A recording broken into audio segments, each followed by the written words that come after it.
It's race weekend in Le Mans, France, and a big welcome to the Goodyear FIA European Truck Racing Championship. We are back with the best weather possible, and this is really going to be a stunning weekend. People are streaming into the paddock already. You can tell French people really love motorsports. There's the French Truck Racing Championship happening, so the trucks are really just literally standing down there. And of course, all friends from the European Championship, they're based over there this year. So we were like, okay, let's start on this side, just to show you that this for sure is not going to be a boring weekend. And on the other side, people are already getting ready for qualifying number one. But before we are heading to the other side and getting the action started, there are the highlights from Zolder, Belgium for you from 2 weekends ago.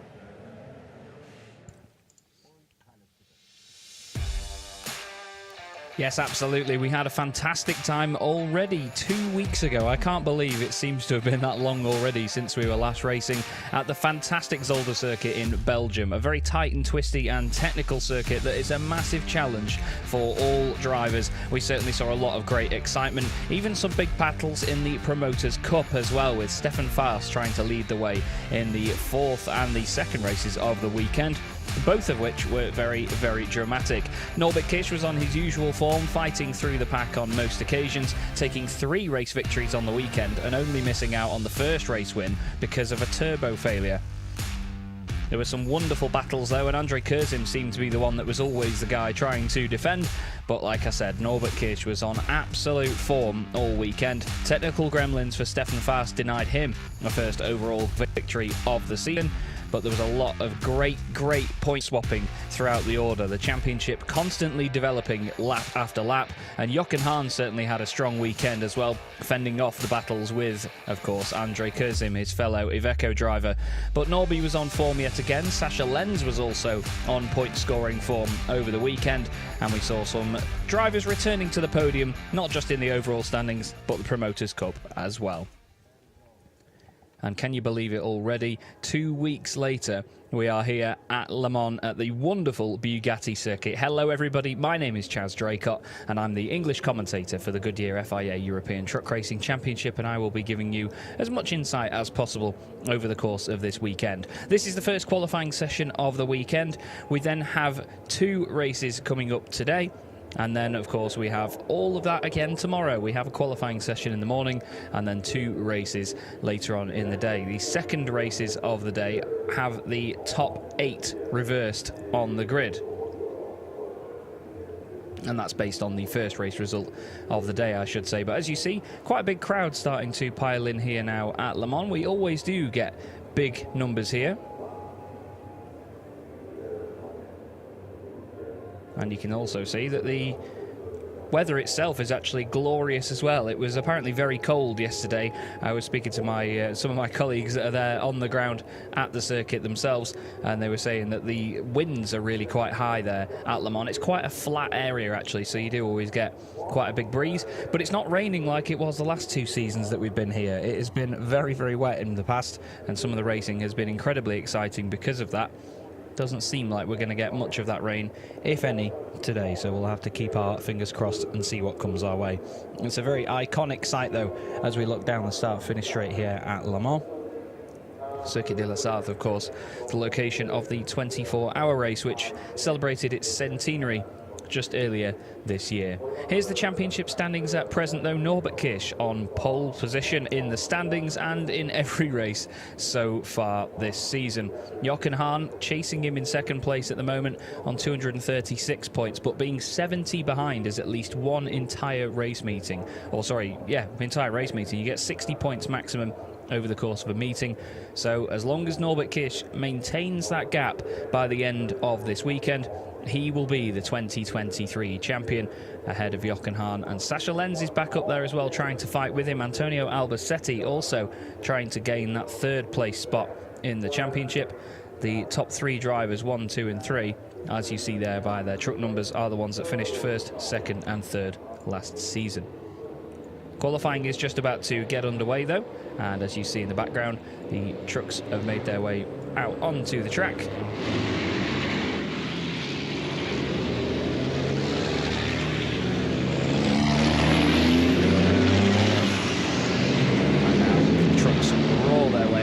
circuit. 13-litre, 6-cylinder diesel engines, single turbochargers, but nearly 1,200 brake horsepower in these machines and nearly 6,000 Newton-meters of torque. Here in the glorious French sunshine this morning, you can see everybody weaving side to side to get a bit of temperature into the tyres. Also, they'll be dragging the brakes as well, getting a bit of temperature into those brakes. But green flags fly here at Le Mans. They go under the iconic Dunlop Bridge there. And then onto the Bugatti circuit. Now, if you're not familiar with this track, you're really going to enjoy it because it's a real hidden gem, is the Le Mans Bugatti circuit. It doesn't get used all that often. I know that the MotoGP visits here as well for some fantastic bike racing, but they have these long sweeping hairpins. The corner that they're going around right now is Virage du Musée. And then they're going to go down the back straight towards Garage Vert, which is a double apex right-hander. A lot of overtaking goes on here at this circuit. And then they head down towards the back straight itself, another back straight indeed, to Chemin au Boeuf. And then there's the S2 Garage Bleu at the end, and then Virage du Raccourmin, which is the final couple of corners. They basically double over on the right of the Ford chicane towards the end of the lap.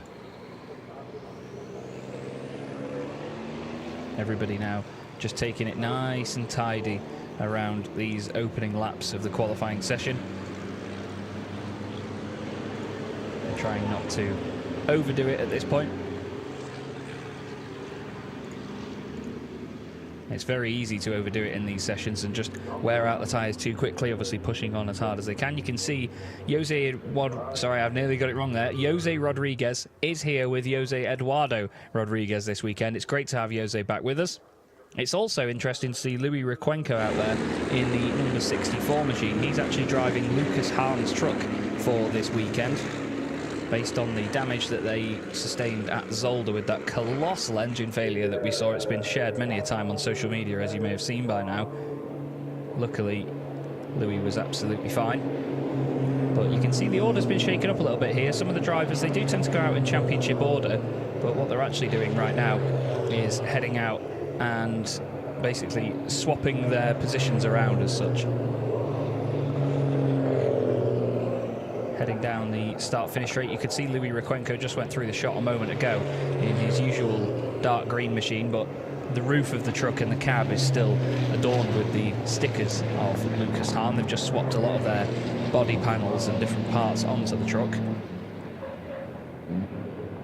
There is Jose Eduardo Rodriguez, currently the leader in the Promoters Cup Championship at the moment as well.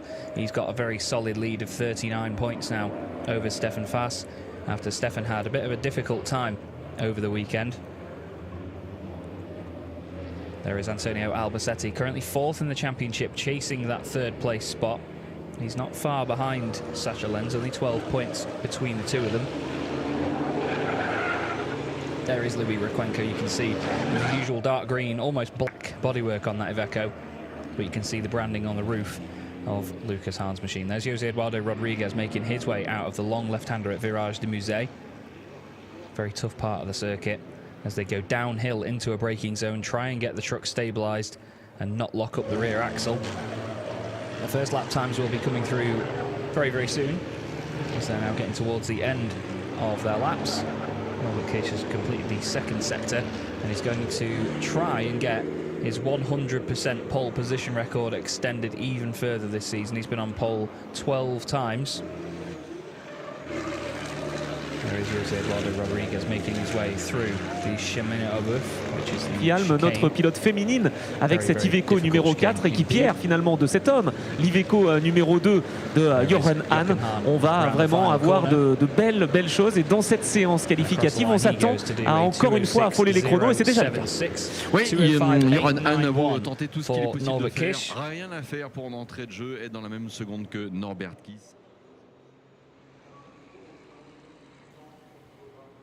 And that'll be that for those two drivers at the top of the order, because what they tend to do is they'll put a fast lap in, which will get them through to Superpole. It's the second part of qualifying where the top 10 drivers go through, and then, of course, they try and reset their own times, and they have to go again to redetermine those top 10 positions on the grid. But at the moment, as you see, it's Norbert Kish from Jochen Hahn, Sascha Lenz, Steffi Halm up there in 4th place, Jose Eduardo Rodriguez in 5th position, and then Antonio Albacete next up ahead of Jamie Anderson, then Jose Rodriguez in 14 in 8th position, and then Louis Requenco second in the Promoters' Cup. That's signified by the little letter P next to their truck number and their position. Stefan Faas currently the final truck to head into the top 10. We then have Heinrich Clementecker, John Newell, Andre Kurzim also putting in a lap time. I haven't seen any time from Mark Taylor yet, actually. And there's been a cancellation of the relevant time set by Heinrich Clementecker. That will remove itself from the board in just a moment's time, because he hit one of our penalty markers around the circuit, which are very physical bollards that will be in the way, basically, of the apexes of some corners to stop the drivers from cutting over them. And it's the same from Jose Rodriguez as well, actually. The very experienced driver behind the wheel of truck number 14 has also had his lap time deleted. But yeah, as mentioned, I've not seen anything from Mark Taylor yet. I've not seen the truck go out. They released their new website the other day, actually, did the Taylor's team.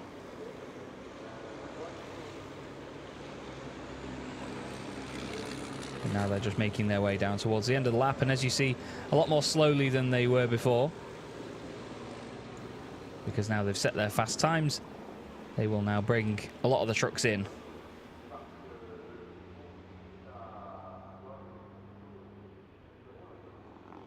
But Norbert Kish yet again doing the job at the moment, nearly 0.2 of a second clear at the top.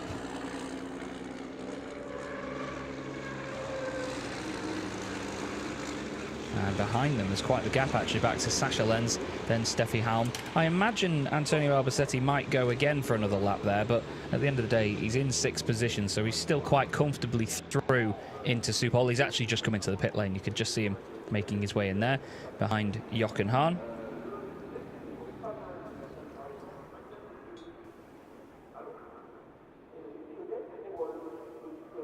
And there is Steffi Halm making her way down the pit lane too. She finishes, well, at the moment she's in that session in 4th position, but there's not usually that much extra movement at the very top in terms of those positions. We'll have to wait and see. Norby's that pleased with it by the look of it. He's come down to the end of the pit lane and he's going to sit there and wait. They will not go back to the paddock at this point, because they still have to then take part in Superpole. John Newell there moving up into 10th place. He started his Goodyear FIA European Truck Racing Championship career here last season. This was the first race meeting that he competed in. He did Le Mans and Jarama to end the season. There's a bit of a tour to see whether they fancied a full season, and by the look of it, they did, because they've certainly done a good job again this season. They've continued improving the truck and getting faster and faster all the time. But as you see, the top 6 all in the pits right now. Jamie Anderson in 7th position, hoping to move forward slightly. Louis Requenco next up as well behind them. And yeah, I've just been told, thanks again to Alice Holloway, who's my eyes and ears on the ground down there in the paddock, that Mark Taylor's truck did not make it out onto the circuit for this session. So we'll try and get you more information on that as the day goes on. Hopefully no major issues for Mark and the team, and they can get out a bit later on. It's never nice when we are even one truck down in our sessions. But as you see, Heinrich Clementecker, Jose Rodriguez and Andre Kurzim at the bottom of the timing tower on the left, they've all had lap times deleted for penalty markers and track limits. So they have to go out and work again to set those times. We look here at Jamie Anderson, truck number 33, moved up from the Chrome category and the Promoters' Cup into the Titan category for this season. Here is Louis Requenco driving what underneath is Lucas Hahn's truck. You can see there the white back of the cab, but all of the other body panels have been swapped over from Louis Requenco's truck, so a much easier job, it seems, than repairing Louis' truck away from home. But they will be trying to repair that truck, obviously, as soon as they get a chance. There's Jochen Hahn and his team currently second fastest in this session with that 2:06.076. Jamie Anderson has moved up into 5th position now with a 2:07.199. He moves ahead of Jose Eduardo Rodriguez and Antonio Albacete. Jose Rodriguez moves up into 8th position. That puts Requenco 9th, Newell back down to 10th. Stefan Faas is in the pit lane. And as things stand, currently not making it through into Superpole. There is Louis Requenco. And now, luckily, it looks like Mark Taylor has made it out to the circuit. It's just popped up on my timing screen as the 14th truck, so I think he's made it out of the end of the pit lane, which is great to see. But the interesting story of the weekend is this man, Louis Requenco, after that humongous engine failure at Zolder, where there was a massive fire out the back of the truck and it completely decimated the engine. He's been able to take over control of Lucas Hahn's truck for this race meeting. It's very, very generous of the Hahn racing team. We always do talk about the one truck family ethos, and that's definitely part of it. We're going to go back down into the pit lane though, because we're going to have a chat with Lena. She's got a driver for us. Exactly. I'm here with Sascha Lenz, who is actually fighting with Jochen Hahn still for 2nd and 3rd position.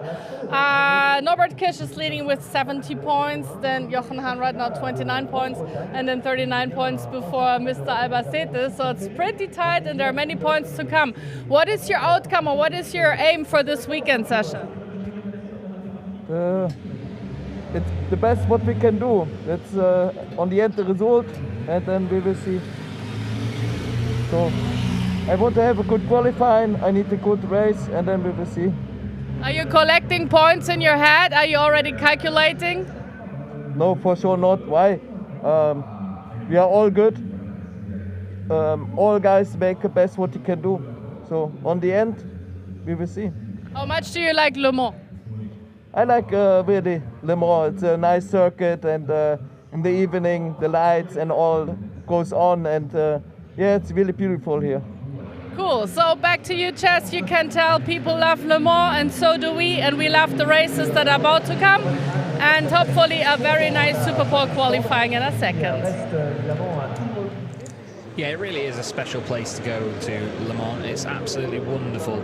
I really do love it there. I'm gutted I'm not there this season, but at the end of the day, needs must sometimes. And it certainly is a great circuit with a lot of nightlife around it. They do a humongous convoy on the Saturday night, and there's a massive parade of all the trucks, loads of lights, horns, and thousands of fans on the start-finish straight as well. There's massive appreciation for the championship here in France. We look here at Mark Taylor, truck number 81. It's good to see that Mark is able to get the truck out on track, and B, has been allowed out on track as well.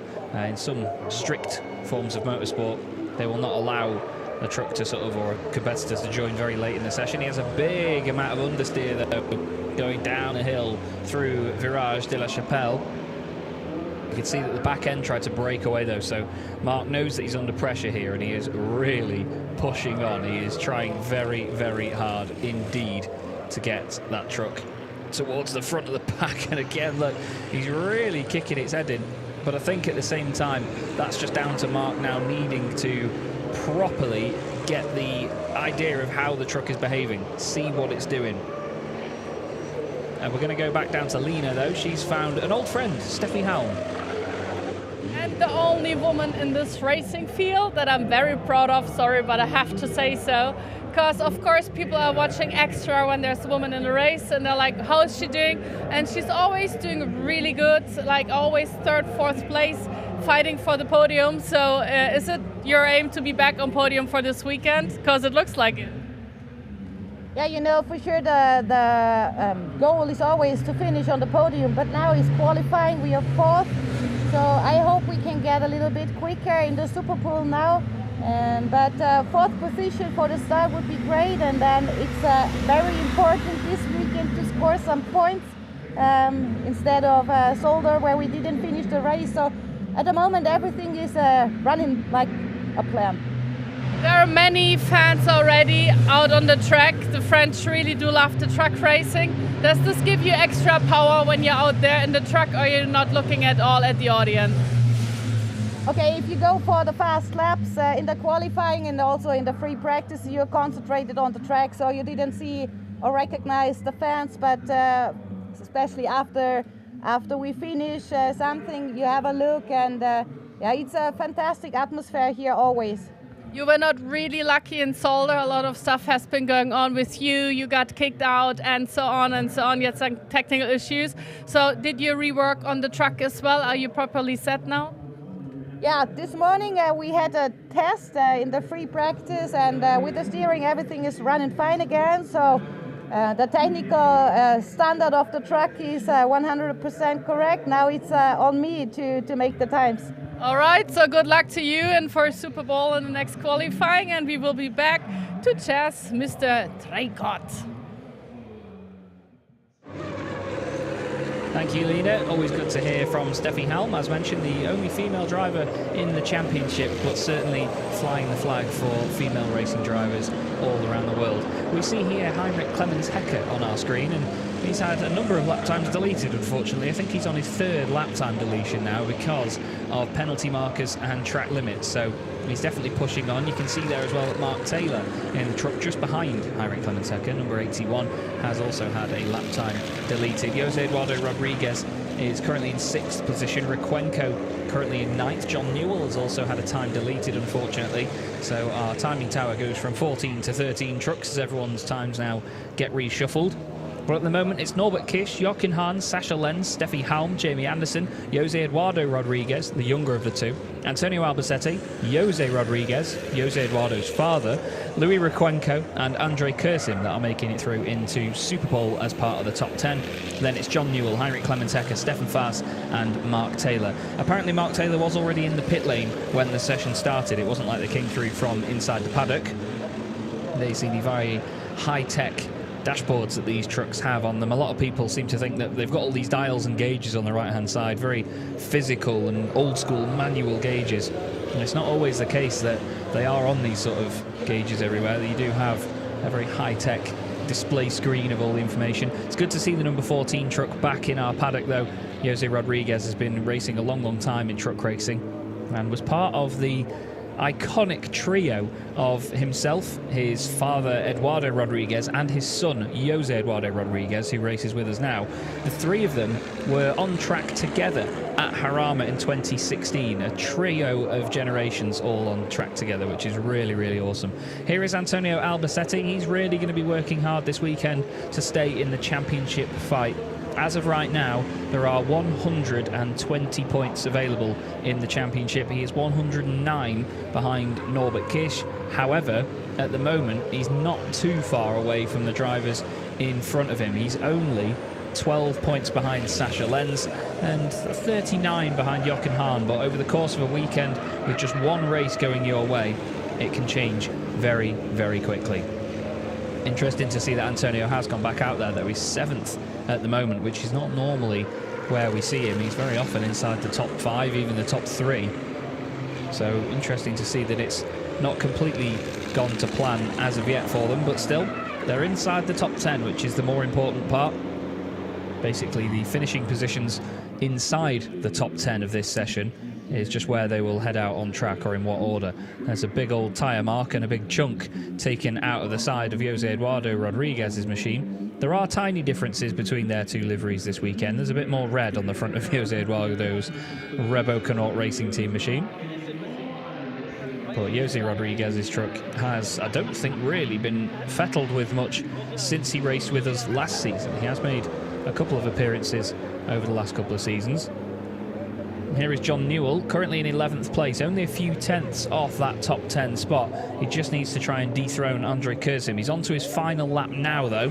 This is his last chance to get it right and get into that top 10. You can see the beautiful metallic blue shining away on his truck. The glorious NWT Motorsport MAN. There in the pit lane is Steffi Halm, truck number 44.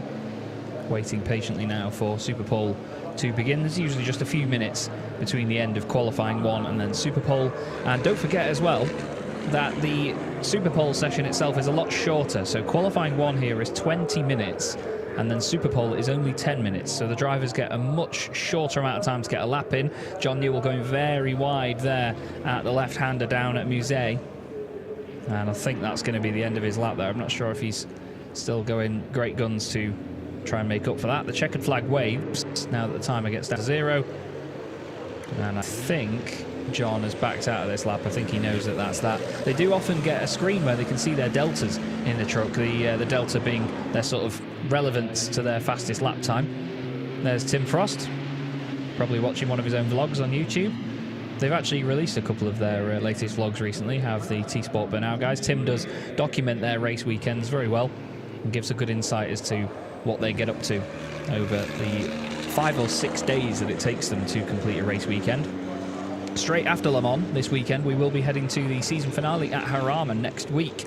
There's a lot of the team and a lot of the organisers aren't even going back home before then heading to Jarama. There's a lot of us that are all travelling down straight from Le Mans to Jarama. I'll be sort of rendezvousing with the team in Madrid on Tuesday, I'm delighted to say.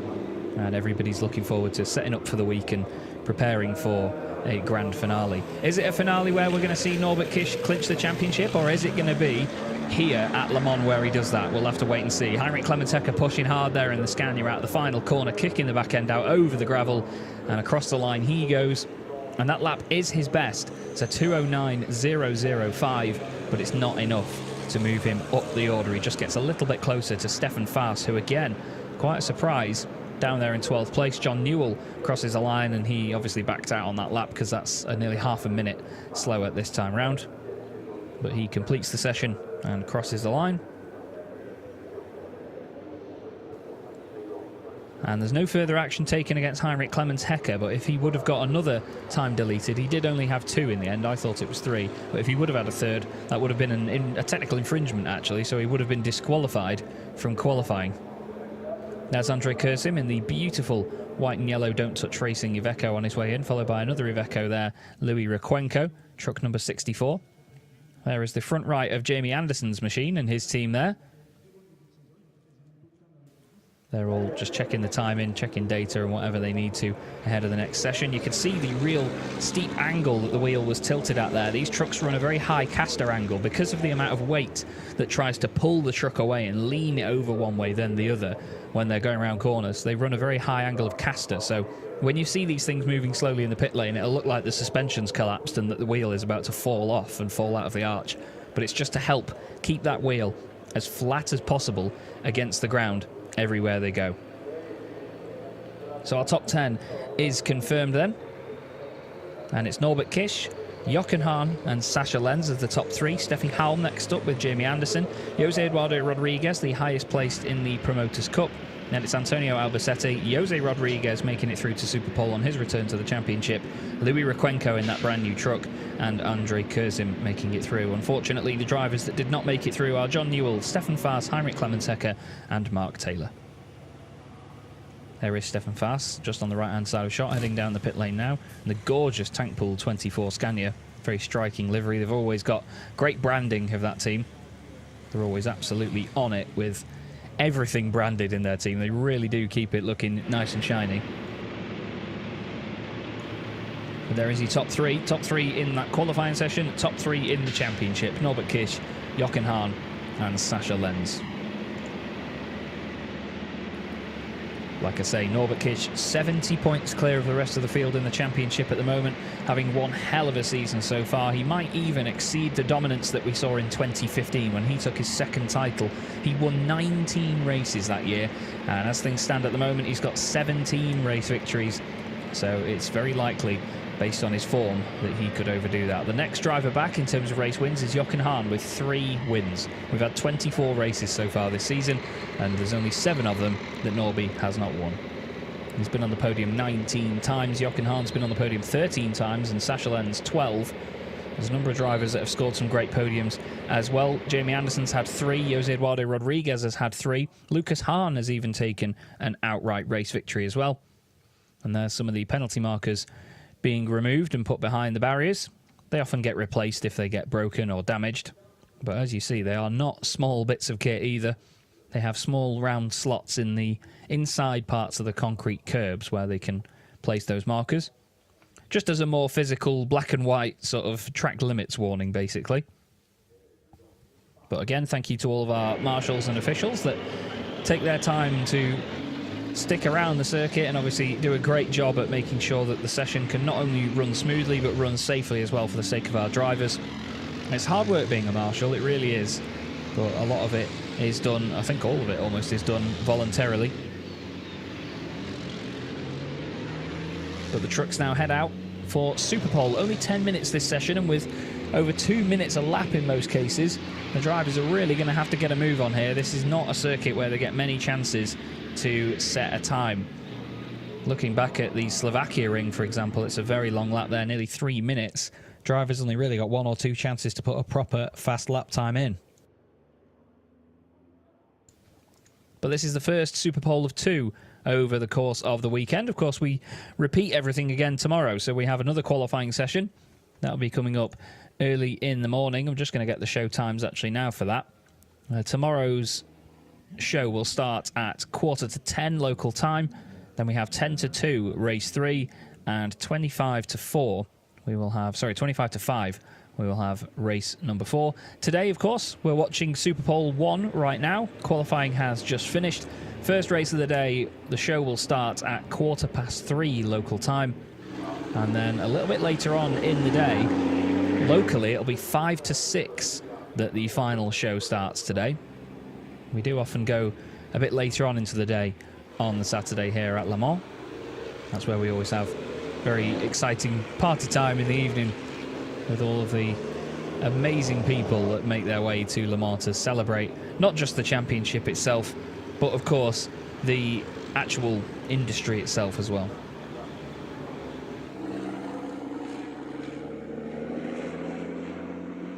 Here we see Jochen Hahn in the Iveco with Sascha Lenz just behind, then Steffi Halm and Jamie Anderson, everybody weaving and getting everything how they want it before they then crack on with their fast times. There's Jose Eduardo Rodriguez. I wonder if you can see Jose Rodriguez. Yes, you can, just in the background there. You can see there's a lot less red on the front of his truck. There is Antonio Albacete, the Spanish legend that he is. And another Spanish gentleman there, Louis Recuenco, just behind him, hoping to get more points out of this weekend. Even though that's a bit of a Frankenstein's monster this weekend, that truck, it still looks absolutely glorious, doesn't it? Louis Recuenco's dark green branding, always looking very, very tidy indeed. But you can see they're all slowing down quite a lot here into the final sectors of the circuit, just to give themselves a lot of space ahead, so they don't have to sort of compromise themselves and back out of anything should the lap go wrong for people around them. Jochen Hahn there crossing the line. Behind him will be the bright purple machine of Sascha Lenz. Then Steffi Halm, and then comes Jamie Anderson in truck number 33, heading up towards turns 1 and 2. Here's Louis Recuenco now winding up for his fast lap. Go around the final couple of corners. We've seen some big drama there in the past couple of seasons. And they head out from underneath the bridge, out of the final corner, and down the start-finish straight. The Dunlop curve, of course, long sweeping right-hander here where the trucks, I would say, would be flat out, but in this championship they are limited to 100 miles an hour, 160 kilometers an hour. I say limited, they're more governed. They are capable of exceeding that, but the drivers, the art form of what the drivers have to do is making sure that they don't exceed such speeds and that they all behave themselves.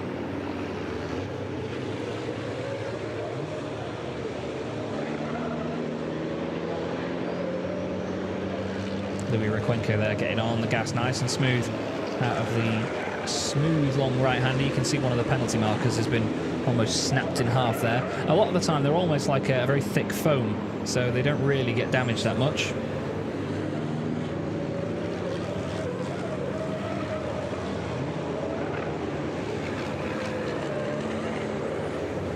We'll just wait now to see the times coming in.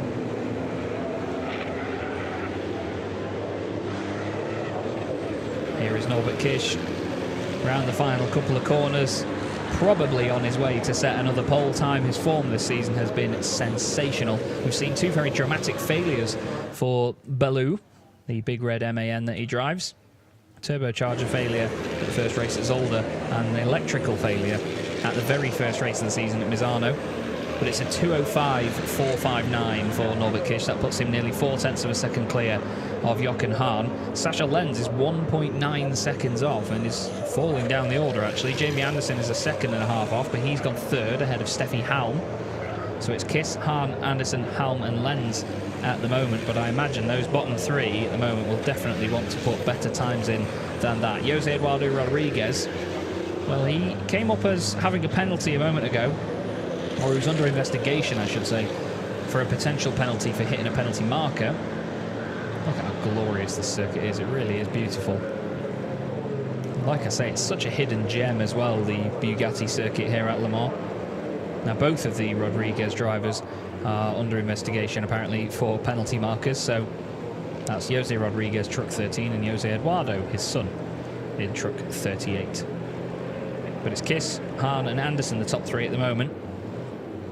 And that man there, truck number 3, Sascha Lenz, is pushing on right now.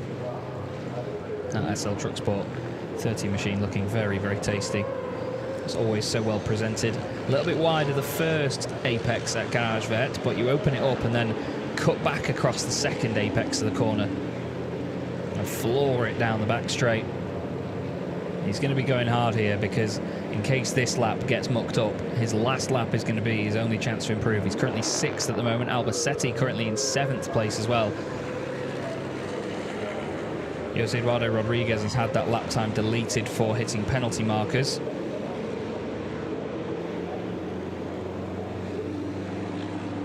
You can see a lot of shuffling around a bit further back there on the exit of Garage Vert. You can see Jamie Anderson moving over to the left-hand side, getting out of Antonio's way. Antonio trying to go for a faster lap as well right now. Seems like Jamie Anderson is happy with that lap time that currently puts him 3rd. Either that or he's just slowing it down and he's going to get back on with it and try and put another quick lap in to end the session. I imagine Jochen Hahn will probably be done there. Sascha Lenz moves up to 4th place. Not enough to go quicker than Jamie Anderson. He's only a matter of thousandths of a second behind him at this moment in time. You can see a lot of the field there, probably knowing they've got 2.5 minutes yet to get on with another lap. And Norbert Kish is even going for another one as well. He crosses the line. Albacete goes 3rd fastest, displaces Anderson, Lenz and Halm. Steffi Halm finds herself now in 6th place. Jochen Hahn is going to actually go for another one as well. You can hear the turbochargers whistling away on these trucks. The turbochargers are the size of dinner plates on these trucks. They are monumental. The boost pipes are thicker than my legs. It's crazy. There's so much tension in these trucks though. Everything is bigger, but it doesn't necessarily mean that it's all a lot tougher because it's all relative to the size of the machine.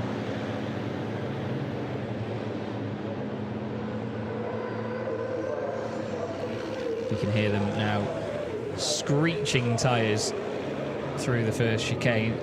Very difficult in these trucks because you're slamming on the brakes, and with there being next to no weight over the rear end compared to the front, the rear end just wants to completely overtake you and it wants to step out to the left while you're trying to then get the truck straightened up and turn it into the left-hander itself.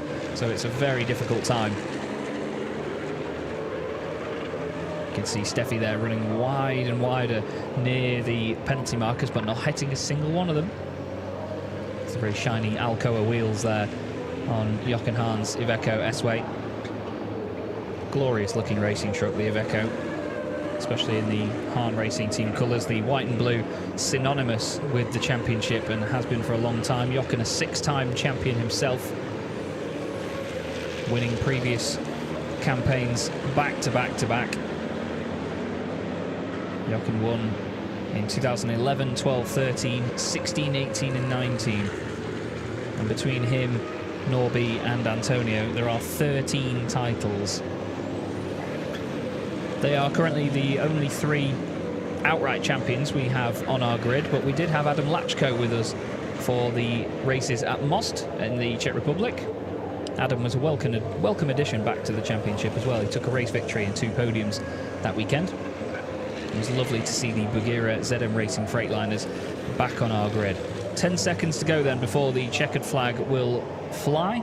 And it's Norbert Kish, Jochen Hahn, Antonio Albacete and Jamie Anderson at the moment. Is Jochen going to be able to improve here? The sector times look okay, but it doesn't look like it's going to be much of an improvement. Let's see.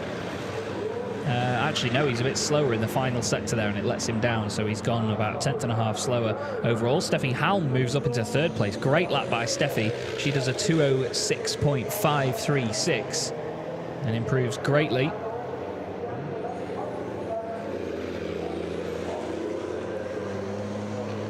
Jamie Anderson will find himself in 5th place behind Antonio Albacete by the look of it. Jose Eduardo Rodriguez pops up into 8th position after having his lap time deleted earlier on, and I believe that will be that. I don't think there are any others completing a lap.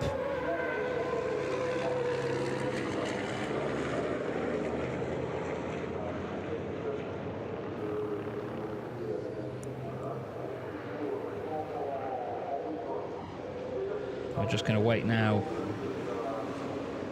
for confirmation, but it looks like, yes, it's Norbert Kish, Jochen Hahn and Steffi Halm, Antonio Albacete and Jamie Anderson. It looks like there's no other lap times to be deleted. Sorry, I was just checking the race control messages that come through, and it looks all good. Sasha Lenz down there in 6th place. Andrei Kurzin will be happy to have improved because he was 10th place and only just got into Superpole.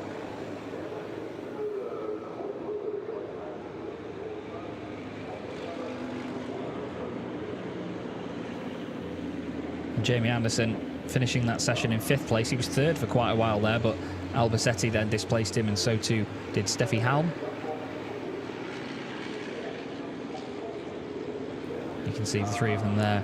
Jamie Anderson, Norbert Kish and Antonio Albacete. We've got to think about the teams championship as well, actually, because looking at it, it seems like Norbert Kish and Antonio Albacete, who are Rivesh and T-Sport, could be the ones to take that this weekend. I'm not actually entirely convinced they haven't taken it already, because there are 123 points ahead of Jochen Hahn and Steffi Halm, who are Die Bullen von Iveco. Let me just add up the points here. Apparently 524 points is their score at the moment, but if you add up Norby and Antonio's scores as individual drivers, they've got 197, so I'm not entirely sure where those points are added up from, so we'll have to see.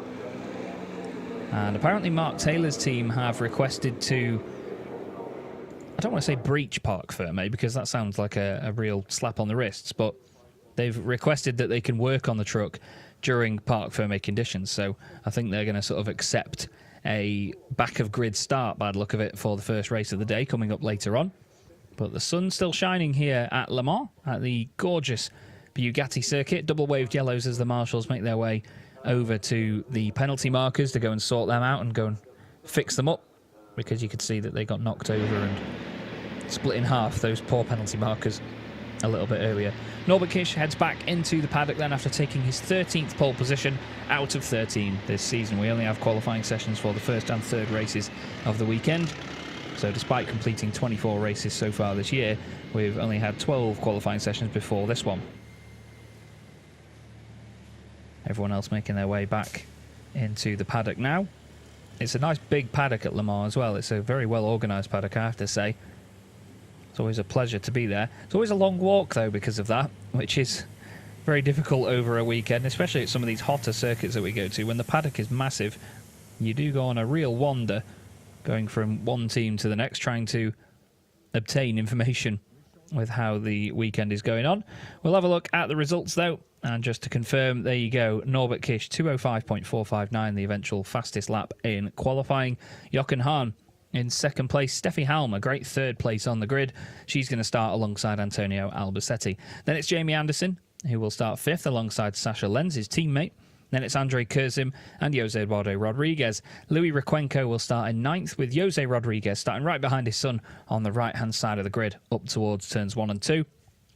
Then John Newell and Stefan Fass will be 11th and 12th, with Heinrich Clementecker and Mark Taylor on the back row of the grid in 13th and 14th positions. But another solid performance that by Norbert Kish and the team. Great stuff from Louis Rakwenko as well, getting into the top 10 in a truck that he hasn't driven before, actually. It is Lucas Hahn's truck. And there is Lucas's father, Jochen Hahn, one of the absolute superstars in our very star-studded grid when it comes to truck racing. Sascha Lenz there, one of the master truck builders that he is. Everyone's always got a massive amount of appreciation for the trucks that Sascha builds, and Mark Taylor actually races in Sascha's old truck.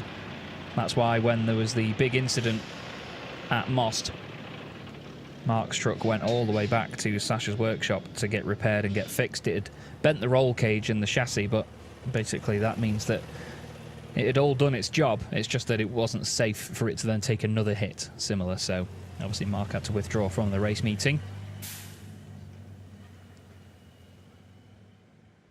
But we now wait and see whether there's anybody up for an interview based on the qualifying results. But like I say, it's a very, very big paddock here, so it does take time to go and search for drivers and go and find people. But Jamie Anderson and Jochen Hahn will both be pretty happy with that session. Jamie inside the top 5 once again. He's made a real step forward since moving up from the Promoters' Cup category last year. Had an epic battle with Teo Calve, which unfortunately in the end he lost, but Teo, a very deserving champion in the Promoters' Cup.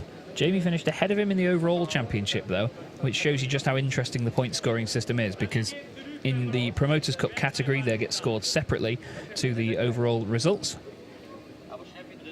So it means that sometimes you can get a bit of a mixture in the results. It's always quite exciting to see, because it doesn't just mean that it's predetermined by overall championship positions. Big smile from Jochen Hahn to our cameraman. He's always great to interview as well as Jochen. You'll hear from him over the course of the weekend, I'm sure. He's always very wise and always has something good to say. And speaking of having something good to say, we've always got Lena on hand down there in the paddock, and we're going to go to her now.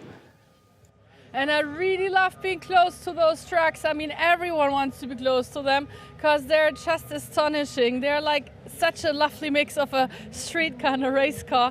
And look how much this one has been going through already. And there he is, Antonio Albacete, come to me. I'm very happy you don't look like your truck does. You look much better, I have to say. And you're still fighting in between 2nd and 4th position. So Super Pole now means 4th position for you to start out. You're still collecting points, so how are you feeling about this weekend? Yeah, I mean, it's okay. I mean, 4th place in qualifying is quite good. You know, I'm not very confident in this circuit. I have to do some continuous laps, you know. I'm not confident with the new tires, so I have to use it and to bring it in heat. So I make a mistake in the first lap, but I knew that I have another 2 laps to go. But then I have some traffic, you know. Yeah, at least I can have 1 lap. So happy to be 4th in qualifying. At least we are in front of Sascha. We are fighting for the points. So let's see what happens on the race. I mean, collect points. That's what you say, collect points. That's what a lot of people say, that the field is so close at the European Championship that you just cannot allow yourself making mistakes because you immediately get punished for it. So how many times have you been in Le Mans already? Like, how confident are you in general on this racetrack? Yeah, I mean, I've been here a lot of times, you know, but I don't know if it's one of these circuits that, I mean, I like, you know, but I'm not good enough in this circuit, let's say. And also with, as I say, with the tires, I'm not confident with the new tires. So I was a lot better this morning with the old tires. Well, not a lot, but a little bit better with the old tires. So I think I have to run the tires and make it that confidence for me. All right, so a lot of quick learning for you. You're such an experienced bunny, so to say, so I'm pretty sure you will manage. And I hope this truck also will last for the races to come. So just back to you, and thank you so much. Aye. Always lovely to hear from Antonio Albacete. Even if he's not had the best session or the best day, he'll always have a smile on his face with Antonio. He's a great guy to speak to. But he's absolutely right, though. This is now the part of the championship where everybody is eyeing up how many points are left on the table and who's going to be the one to take the risks to try and grab them. Only 120 maximum points available now, and you do get, you don't get a point for pole position, though, actually, I don't believe. So no extra point going Norby's way in that regard, but still 120 left, 20 from each first race of the day, and then 10 from each second race of the day. The second race point system is literally just a reverse of the positions, so 10 points for first place, then 9, 8, 7, 6, 5, 4, 3, 2, 1. But you extend any sort of gap in the points by 5 points if you finish first in races 1 and 3, because you get 20 points and the second place finisher gets 15 and then third place gets 12, so you can open up some big gaps there, and that's how Norby's done it. He's very, very good in races 2 and 4 anyway with making positions, but in terms of races 1 and 3, he's always so dominant. We're going to go back down to Lena though. She's got a few more words for us. Yeah, this championship is all about the one racing family, and we already have seen proof that this really is a family. Everyone is helping out to each other once there are like issues or once you just need another truck to be racing on. And there's a family. It's like the grandfather, Eduardo, who's not here today, but the father, Jose Rodriguez, he is back on track and he's pretty experienced, and his son is like currently fighting for first position in the Promoters Cup, and his name is Jose Eduardo Rodriguez. So I just learned that all the ancestors are combined in one name. Already wondering what the next generation might be named then. And this really is a very fun combination to be watching this weekend. So just check out number 38 and number 14, because I'm pretty sure they will be filling in the field pretty much in the front. Jess, back to you. Yeah, it's always great to have two different generations on the grid. Of course, we're very lucky to have Lucas Hahn and Jochen Hahn as well, always at the sharp end in their wonderful Team Hahn Racing Ivecos. Lucas Hahn taking some very emotional victories in the last couple of seasons. He won a race earlier on in the championship as well at Poznan, and we all remember, I'm sure, the very emotional first victory for him at the Nürburgring last year. Jochen was very, very proud of his son, and it was such a wonderful, wonderful scene. Usually Jochen is an absolute star anyway, but a very I don't know how to say it. I don't want to say stone-faced. It's not like he's emotionless, but Jochen is always very wise and very switched on, you know, and very level-headed. But to see that outpour of emotion last year was remarkable. And obviously we hope that for him and Lucas, the success continues. But we're very, very lucky to have so many different generations. But what we're going to do is just go back to Lena. I'm going to say goodbye for now, everybody, and I will see you again later on for the first race of the day. Have a good one. Your alarm for 3:15, because race number 1 is about to get started this afternoon, followed by race number 2, of course, later on. And this is it for now, qualifying number 1, Le Mans France, and see you in a bit. This is really going to be an exciting weekend, so don't miss on it. Bye-bye.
Vamos and the Goodyear FIA European Truck Racing Championship, and race number 1 of this weekend is about to get started.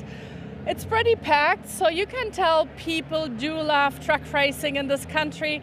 Of course, the French Championship also takes place this weekend, and the European Championship is gonna get excited because maybe we might have a pre-champion already this weekend, you never know. But we also have some fights going on 2nd and 3rd place and 4th place actually, so qualifying has been quite a thing this morning. And let's turn around just so you can see that the audience is really waiting for the races. And of course we also have our lovely commentators in the live stream, so to say Just Raykot in the English commentator booth, then also Fonzi for the Spanish audience and Joachim Eberts for the German audience. So hallo auch von meiner Seite an dieser Stelle, and see you in a bit because we're gonna get started for a very fast and funny weekend.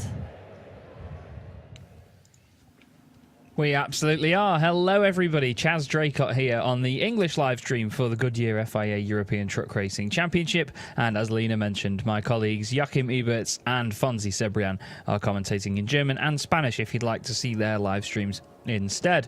We're here at the wonderful Bugatti circuit at Le Mans for this 7th and penultimate race meeting of the season. We have 8 race meetings in total. It was planned that we were going to have 9, but unfortunately we did not visit the Nürburgring, sorry, not the Nürburgring, the Hungaroring earlier on in the season due to construction at the circuit. It's a very popular venue, and of course with a double reigning champion, now 4-time champion actually, Norbert Kish being a Hungarian driver, it certainly is a popular venue for him and his fans as well. But Le Mans, as you can see from the packed grandstands opposite the start-finish straight, is a real gem on the calendar. This is how qualifying looked earlier on. Norbert Kish taking pole position with Jochen Hahn joining him on the front row once again. Jochen looking to strengthen his 2nd place in the championship as we go into the final meetings. Steffi Halm is going to start on the 2nd row with Antonio Albacete alongside, and then Jamie Anderson and Sasha Lenz are going to make up row 3. Andre Kurzim and Jose Eduardo Rodriguez are next up, with Louis Requenco and then Jose Rodriguez completing the top 10. Then it's John Newell, Stefan Faas, Heinrich Clementecker and Mark Taylor, who will start at the back of the grid for this one. Mark was, unfortunately for him, having an issue with the truck in qualifying. He didn't get out early enough and then had to really work hard to try and get everything working while the session was still live, and I believe there was a diagnosis for it earlier on that was mentioned, but I will have to try and find that out for you all and let you know. It seems like it was an oil line actually to the turbocharger, which split and it covered the truck in oil, so then they had issues getting that fixed and then getting him back out. We look here at Steffi Halm and Jamie Anderson, who are just making their way around to the grid. There's the rest of the field now as well, heading down the hill and then back up again. It's always great when you get the chance to head to the grid and then, of course, see all the trucks themselves lining up on the grid. There is Jochen Hahn making his way forward in the Iveco S-Way. We have our Bio LNG-powered Iveco S-Way on the right there as well. Marshall signalling to Jochen that he is well in place, and Norbert Kish well in place as well over on the left-hand side of the grid. I mistakenly mentioned earlier on that on the right-hand side of the grid would we be where the odd numbered positions are, but it's not. Because of the first chicane, the drivers that start on 1st, 3rd, 5th, 7th, 9th and so on are on the left-hand side, so they've got the inside line for that first left-hand chicane. There may be a sweeping right-hander before that, but it doesn't seem like people get much of an advantage there before the first couple of corners. There you can see the massive grandstand down the start-finish straight above the pit buildings and all of the lounges down there. It's a very, very steep grandstand, that. Christina and I were up there last year doing the intros to the broadcasts, and I don't really get scared of heights, but up there it honestly feels like you're just falling off a cliff.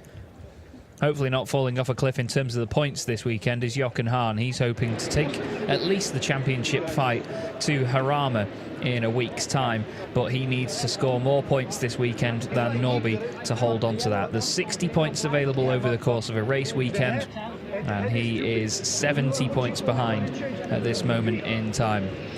That's Michael Marek there, the race director, talking to Norbert Kish on the front row of the grid. Just giving him, I think, a quick briefing in terms of when they move off the grid and how they go about starting the race, of course. Here's a look at the track itself, the gorgeous Bugatti circuit, a very interesting shape indeed. As you see, we go up the Dunlop curve into the chicane and then through La Chapelle, Musée and then Garage Vert. These three hairpins that sort of back onto each other, almost like a karting circuit, but there is a long, long distance between them all. So it's certainly not as tight and twisty as that. But Garage Vert, the corner on the left-hand side there, is like a double apex right-hander. It's almost a complete square when you see it in person. It's a remarkable corner that leads us then onto the back straight, the oh-so-important back straight where everybody will be trying to get the best run they can. Then into the left-right chicane and then the long sweeping final corners through De Garage Bleu and then Raccorment into the final double right-hander. Not easy to get right in a truck at all. There's a lot of different points of this circuit with long sweeping corners where the drivers have to be so switched on to make sure that they manage the weight transfer, they manage the movement and the inertia of their trucks to perfection. There is Steffi Halm giving us a wave. She'll be very happy starting from third on the grid. Certainly looking good for her today as the day has progressed. The weather not looking so spiffing now, though, is it? It was beautiful earlier on, very, very sunny. But I've been told by a number of friends that I've got in the paddock that it is very cold down there, actually. It's a really chilly weekend. So I know that a lot of people will be really excited about heading to Madrid in a few days' time after the race meeting for the week. We're going to go to the front of the grid because we're going to go to Lena, who's going to have a chat with Jochen Hahn. Jochen is already like getting boosted up for race number 1 this weekend, and I think you're like developing your points, making sure that second place is yours, right? Yeah, in the end I have really not really a stress to beat him, but when he gives me a possibility to do, I will do it. So, but anyway, I must look to Sasha and Antonio, and it's a confident position. Sasha was a little unlucky in qualifying, so he's just starting out from somewhere back there. How much do you like Le Mans? Because I always like to see people's faces. Some really love it a lot, and some don't like it so much. How are you feeling about it? I'm 6-time European champion, 5 titles I win here in Le Mans, so I have something together with Le Mans, and I will not say I love it, but I feel very confident on the track. Yeah.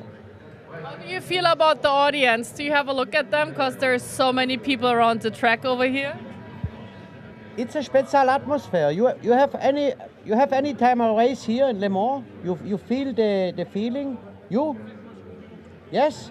You know the 2 tribunes. It's like a sound area, you know, and you can feel it inside of the car or the truck when you drive. And this is special. It's good. All right, so good luck to you. See you on the podium later on, hopefully. Enjoy the atmosphere. I know you can do it. He's such an experienced driver, and it is a very special atmosphere. So if you ever have a chance to come to Le Mans for whatever races, specifically the truck racing, do so, just so you get a glimpse of what's going on. I will turn around one more time before we will go over and also welcome the TV audience. So we will have a quick break, and then we will be back in the live stream together with our friends from all over the world.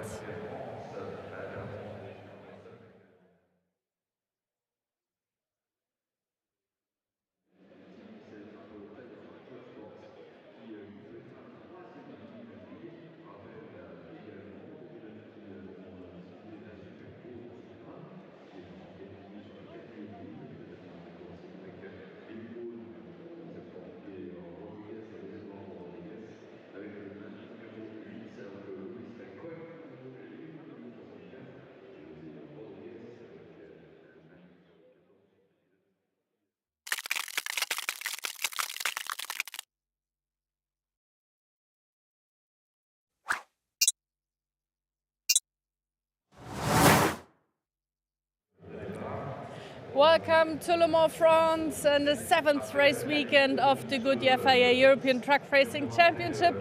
We are ready to get started for race number 1 of this weekend. It's going to be an exciting one because Norbert Kisch is on pole position again, followed by Jochen Hahn, who of course is fighting for second place in the championship. So let's see how this race goes. And there are many more. Talking about Antonio Albacete, who of course also is like fighting for second and third place, followed by Sascha Lenz, who was not as fortunate in the qualifying, but I'm pretty sure he will fight through again as well. So welcome to this very astonishing weekend, and of course a big and warm welcome again to Chas Strakot, our English commentator. But before we head over to him, we have a little presentation, a small video for you prepared, because this really has been a big celebration here in Le Mans just a couple of hours beforehand, so see for yourself. Thank you very much, Lena. Yes, the day has started off in fantastic fashion here, where they have a big presentation and a wonderful band for the trucks at the front of the grid. They really do put on a show here at Le Mans, and it is always a real spectacle to be a part of this race weekend. There you see all the teams and drivers all lined up from the European Truck Racing Championship and the French Truck Racing Championship as well. And a wonderful, wonderful presentation. Like I say, it's definitely something that adds to how special it is here in Le Mans. Jochen Hahn described it beautifully before about the tribunes over the top and how it's like one massive sound arena. I mean, look at it. The crowds that we get here in Le Mans as well are absolutely massive.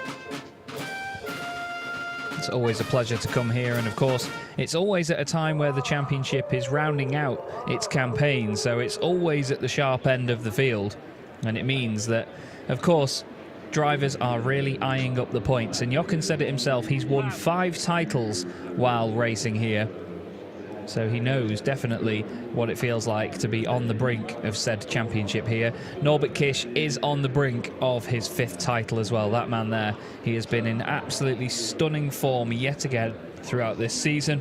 He's won championships in 2014 and 15 back-to-back, then waited 6 years until winning again in 2021 and 2022, and he looks set to do it one more time here at the glorious Le Mans Bugatti circuit. My name is Chas Strakot. I'm the English commentator for the Goodyear FIA European Truck Racing Championship, and my wonderful colleagues Joachim Eberts and Fonzie Cebrian provide the German and Spanish commentary as well. If you are watching one of our live streams online, there will be a separate link available to those streams if you wish to see them in other languages.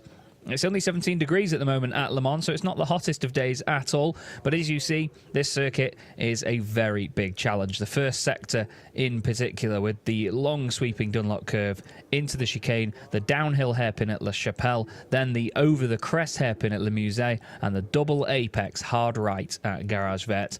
It is a nightmare for truck drivers to race around this place. Very tricky. Even drivers like Antonio Albacete have said this weekend that they are not confident at this circuit.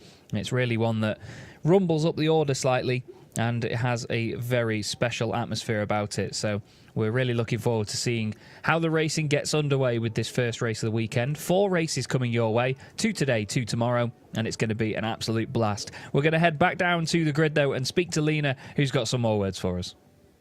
Yep, Sascha Lenz fighting together with Jochen Hahn and Antonio Albacete for 2nd, 3rd and 4th place right now. What happened to you in qualifying? Why are you starting so far back? You know, what a shit super for us, so yeah. But it's life, not every time you have the perfect lap and you stand in the first line. So now we are P6, we will see after the race. But you're doing very well always in fighting through. Do you already have a plan in your head? For sure not. The first step, it's a good start. So, and then after we will see. And Antonio had some issues with the fresh tires he put on his truck. Are you doing fine on this track over here?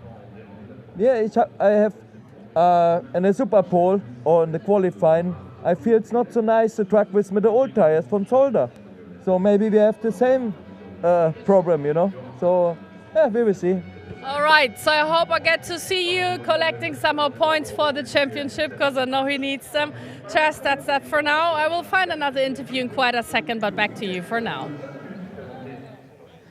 Thank you, Lena. Always good to hear from Sasha Lenz. Apologies for the language, but that's something that Sasha has almost become completely endeared for now at this point in time. He's been learning English off the English racing drivers, so no surprise there off the boys.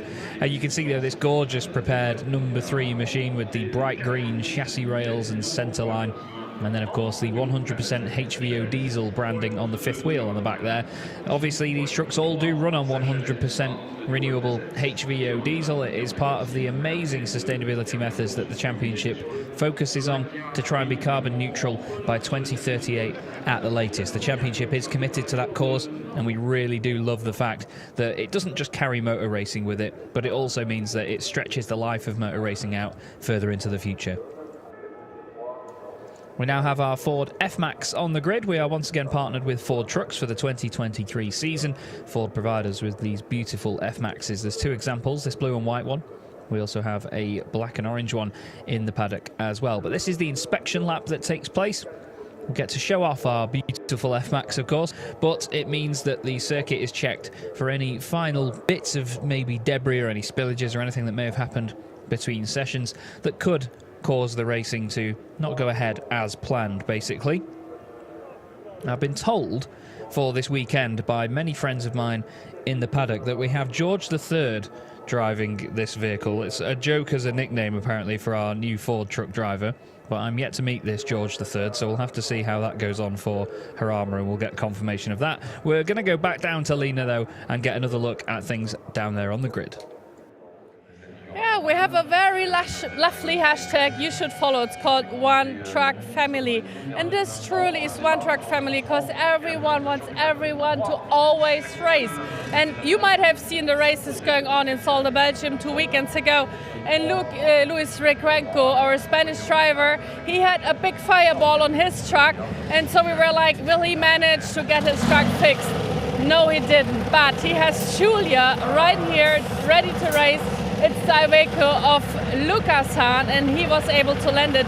But see for yourself, you can still see Lucas' truck in the back, and he took all the parts that were still working from his own truck. This is why it still looks like his truck. Totally clean, ready to race, and had a very nice qualifying. So I'm very astonished and quite happy to see that he's doing so well with the One Family superpower truck. Yes, we're getting ready to race.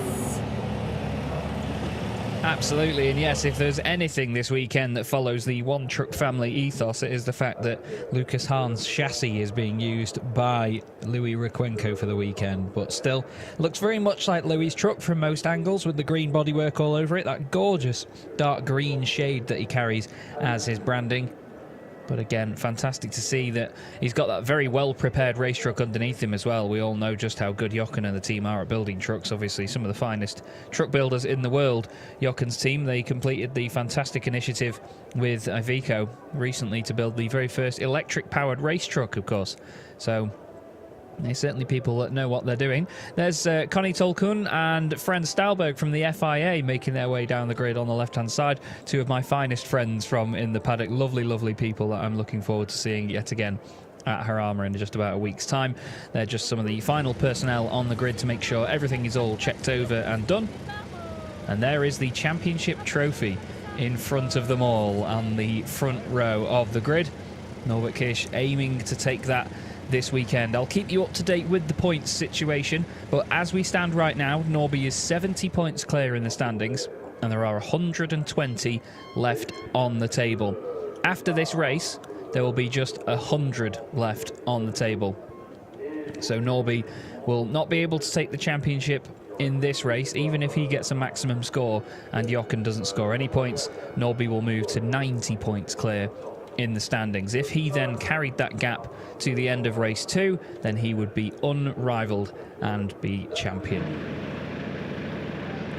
There's a look at the back of the Iveco S-Way, the bio-LNG powered Iveco S-Way, the official pace truck of the Goodyear FIA European Truck Racing Championship. We're happy to say that we've got all 14 trucks on the grid right now, which is nice to see. We've got Mark Taylor back on the back row of the grid, ready to go after their earlier problems during qualifying in Superpole. But this is the calm before the storm here, everybody, before we get the racing underway. Jochen clearly wanting to get going ASAP, and they start to move away now for the first formation lap of the weekend here in the 7th race meeting of 8 in the 2023 Goodyear FIA European Truck Racing Championship. This is going to be race number 25 of 32 this season. 4 races in a weekend, 2 qualifying and Superpole sessions in each weekend as well. And this is going to be one of the very finest of the season. Le Mans always provides great racing.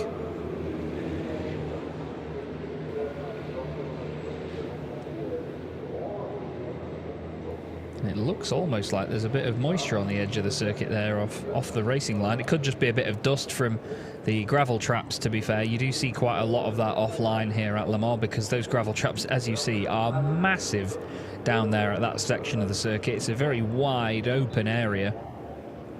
It's not like the tight confines of Zolder, where the barriers are never more than 3 meters away from the vehicles. It is a big old open space, is Le Mans, and it's a fantastic place to go racing. And obviously with the modern technology underneath us, it's a place that will hopefully be going racing for a lot longer as well. The bio-LNG power behind the Iveco S-Way at the front of the field is one of the many methods that hopes to strive for a long life for truck racing, and of course helping the industry as well.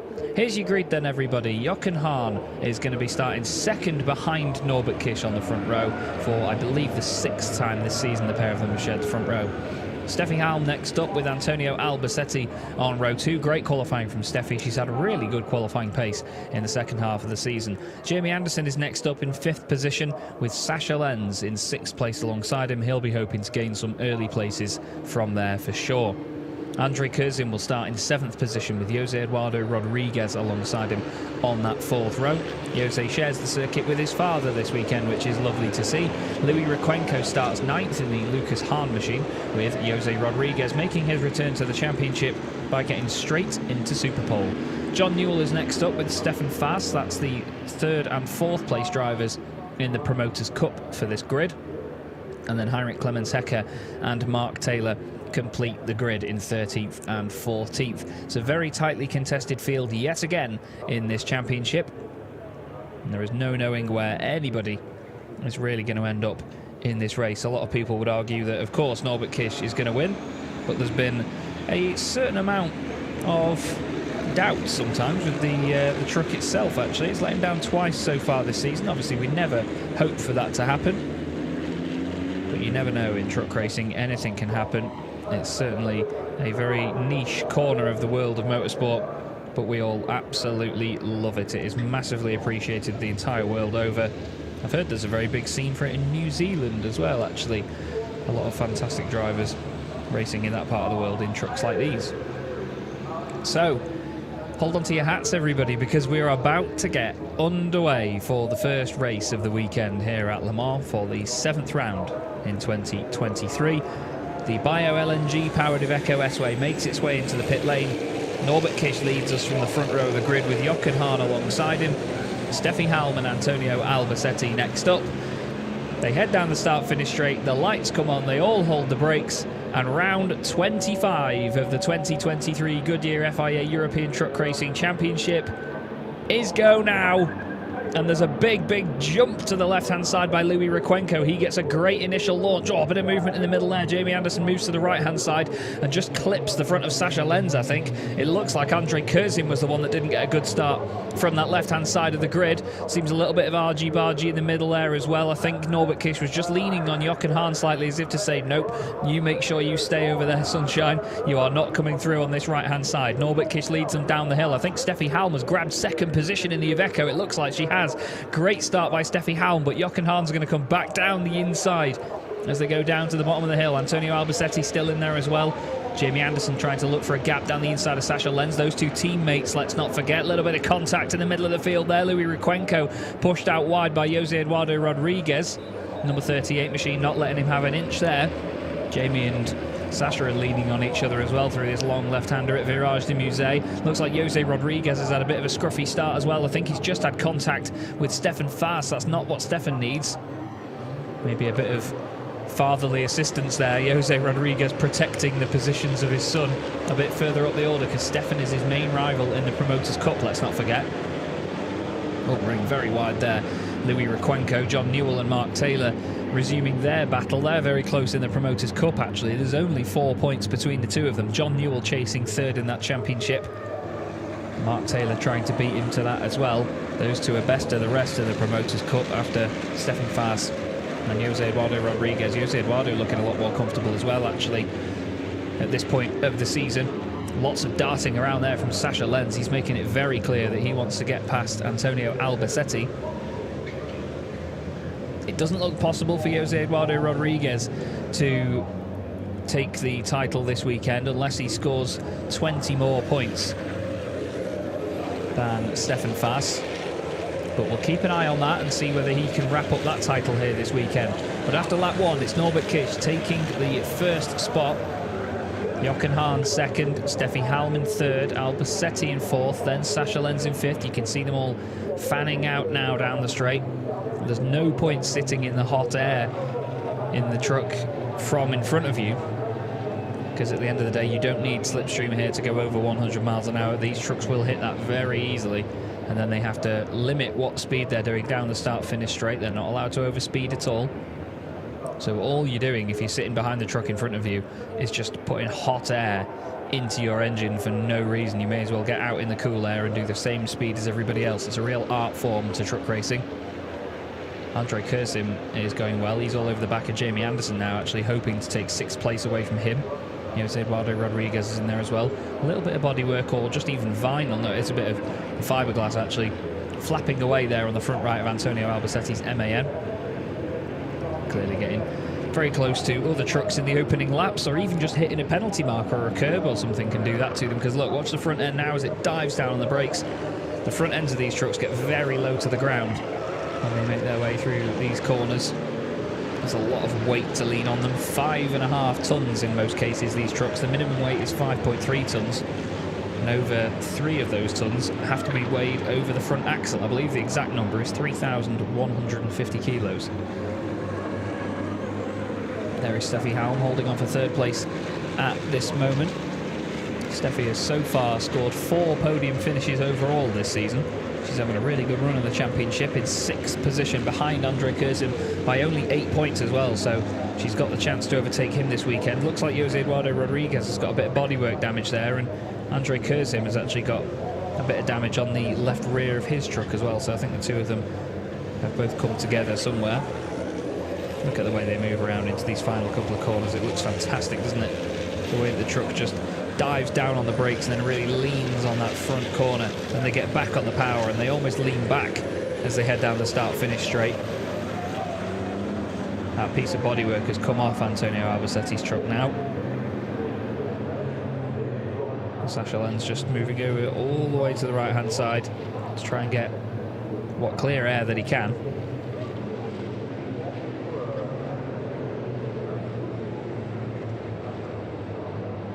Trying to follow really tidy and really closely through the chicane, but everybody's still running by the look of it.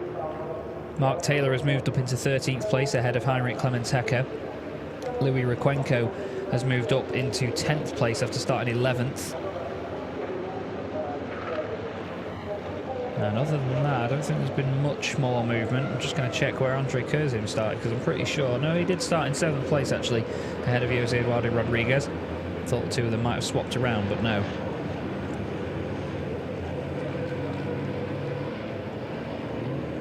So now it looks like Antonio Albacete, rather than being the one under pressure from Sasha Lenz, is all of a sudden the one putting the pressure on Steffi Halm. Sasha waiting in there as well to try and pick up any pieces that come from this battle here. We're only on lap 3 out of 11. I'll remind you that that ticker in the top left that shows what lap we're on actually shows how many laps we've completed. So we're on lap 3 out of 11 here. Sasha nearly driving off the road, trying to find any way around Antonio Albacete that he can. And there is Andre Curzon defending from what's left of Jose Eduardo Rodriguez's truck. It looks like a very dramatic hole in the front right of the truck, but it's not that bad. It's only a bit of fiberglass and a bit of bodywork. It's not going to completely ruin the performance. As you'd imagine, they're not the most aerodynamic things. It runs in the family. Look, Jose Rodriguez has got no bodywork on the front right of his truck either. Clearly the two of them working hard to gain whatever places they can. But Jose Eduardo Rodriguez needn't sort of risk anything with this battle at the moment, because he's leading the Promoters' Cup. You can see that by the little P next to their name on the timing tower on the left. Stefan Fass is right behind him though in 9th place. Now he will take away Promoters' Cup points if he plays his cards right. The weather looks like it could make an interesting impact here at Le Mans this weekend, because it's rained here in the past while races have been halfway through, and then we don't think we've had races red flagged, not like we did at Most just a month or so ago, because that really was wet. Like, wet is not the word to describe it. It was like a monsoon. It was unbelievable.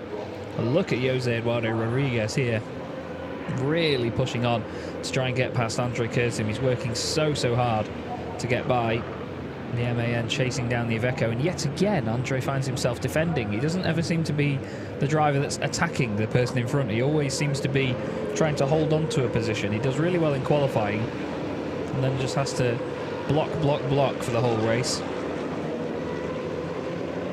Into the double right-hander again they go. You can see just how it dips down there at the apex. The drivers lose a sudden amount of grip. And speaking of losing grip, Louis Requenco goes in a little bit hot there. Mark Taylor right behind him, then Heinrich Clemens-Hecker. Those 4 trucks at the back there are fighting for 3rd place and a podium position in the Promoters' Cup here. And at this present moment, John Newell is extending his gap in the championship slightly over Mark Taylor. That will secure his 3rd place a little bit more. Louis Requenco is 6th in the championship at the moment, some 40 points off those guys, so he's not a real threat to them at the moment unless he has a really solid weekend and the other guys have a very poor one. Race lead at the moment for Norbert Kish is 3.5 seconds, but this is definitely not 3.5 seconds between these lot. Steffi Halm just about holding on ahead of Antonio Albacete, then Sasha Lenz. Looks like John Newell has opened up a bit of a gap actually there over Requenco now that he's got through. There's Jose Rodriguez just in front of them. Out of the final corner they all go. A constant stream of trucks through there. Whole field separated by 23 seconds at the moment, which is not bad at all. As I didn't hit that penalty marker, Your Honour, says Jose Rodriguez, as it latches itself to the front of the truck. Despite the abuse of track limits there, the trucks all do run on very clean, green, 100% renewable HVO diesel, so the racing is as clean as it can be, regardless of how many penalty markers get taken out. This is the battle for 3rd position, though, still going on. Steffi Halm trying to defend from Antonio Albacete. Sasha Lenz, look, taking a wide line to take a later apex, try and get a run on the exit. Doesn't quite work for him, though, because the thing is with these trucks, you can't just dive up the inside like a motorbike or anything. It's not like there's a tiny slither of a gap. It has to be one almighty gap for you to try and shove one of these things down the inside. Steffi Halm is just holding on at this moment in time. It looks like Antonio can't quite find a place to overtake just yet. He's certainly going to be trying, though. 3-time European champion is Antonio. He's the man with the most podium positions, or podium finishes, I should say, in the championship's history. I believe he's got nearly 290 now. I think he is on 290 coming into this weekend. Remarkable career for Antonio Albacete. But he's now got Sasha Lenz all over the back of him. Jamie Anderson isn't making many inroads to the progress of those guys at the moment. But we know that he's going to be wanting to catch up and pick off some positions and points. Sasha Lenz is starting to look, I wouldn't say impatient behind Antonio, but he's looking like he's definitely giving him a bit of a hurry up from where he is right now. There's been a couple of warnings go out for penalty markers. Thank you again to Alice, who's in race control, watching all of this. A couple of drivers on their second warnings, actually. Jose Rodriguez, Stefan Fass, and John Newell. get time penalties applied if they hit them a third time. That again is Louis Requenco, Stefan Faas and John Newell actually. They're on final warnings now. Sasha Lenz has also had his first warning for penalty markers on that previous lap, so they're not easily avoidable here at Le Mans. You have to push so hard at this circuit. But Norbert Kish opening up that advantage even further now. He's 4.3 seconds ahead of Jochen Hahn, who has then got another 4.5 seconds over this trio that we look at here. You can see just how early they try and get on the power and run wide on the exit. Doesn't look like they're completely overdoing it there though, but they do get really close to the track limits. But Steffi Halm is doing everything right at this moment to hold on to that position. You can hear tyres and all sorts squealing away and scrubbing against the surface. These trucks don't have a dry set of tyres and a wet set of tyres. They use the same tyres regardless of the conditions. It's a remarkably versatile form of racing.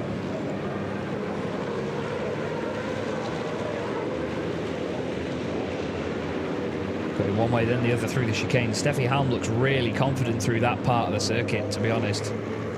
She looks very, very confident indeed.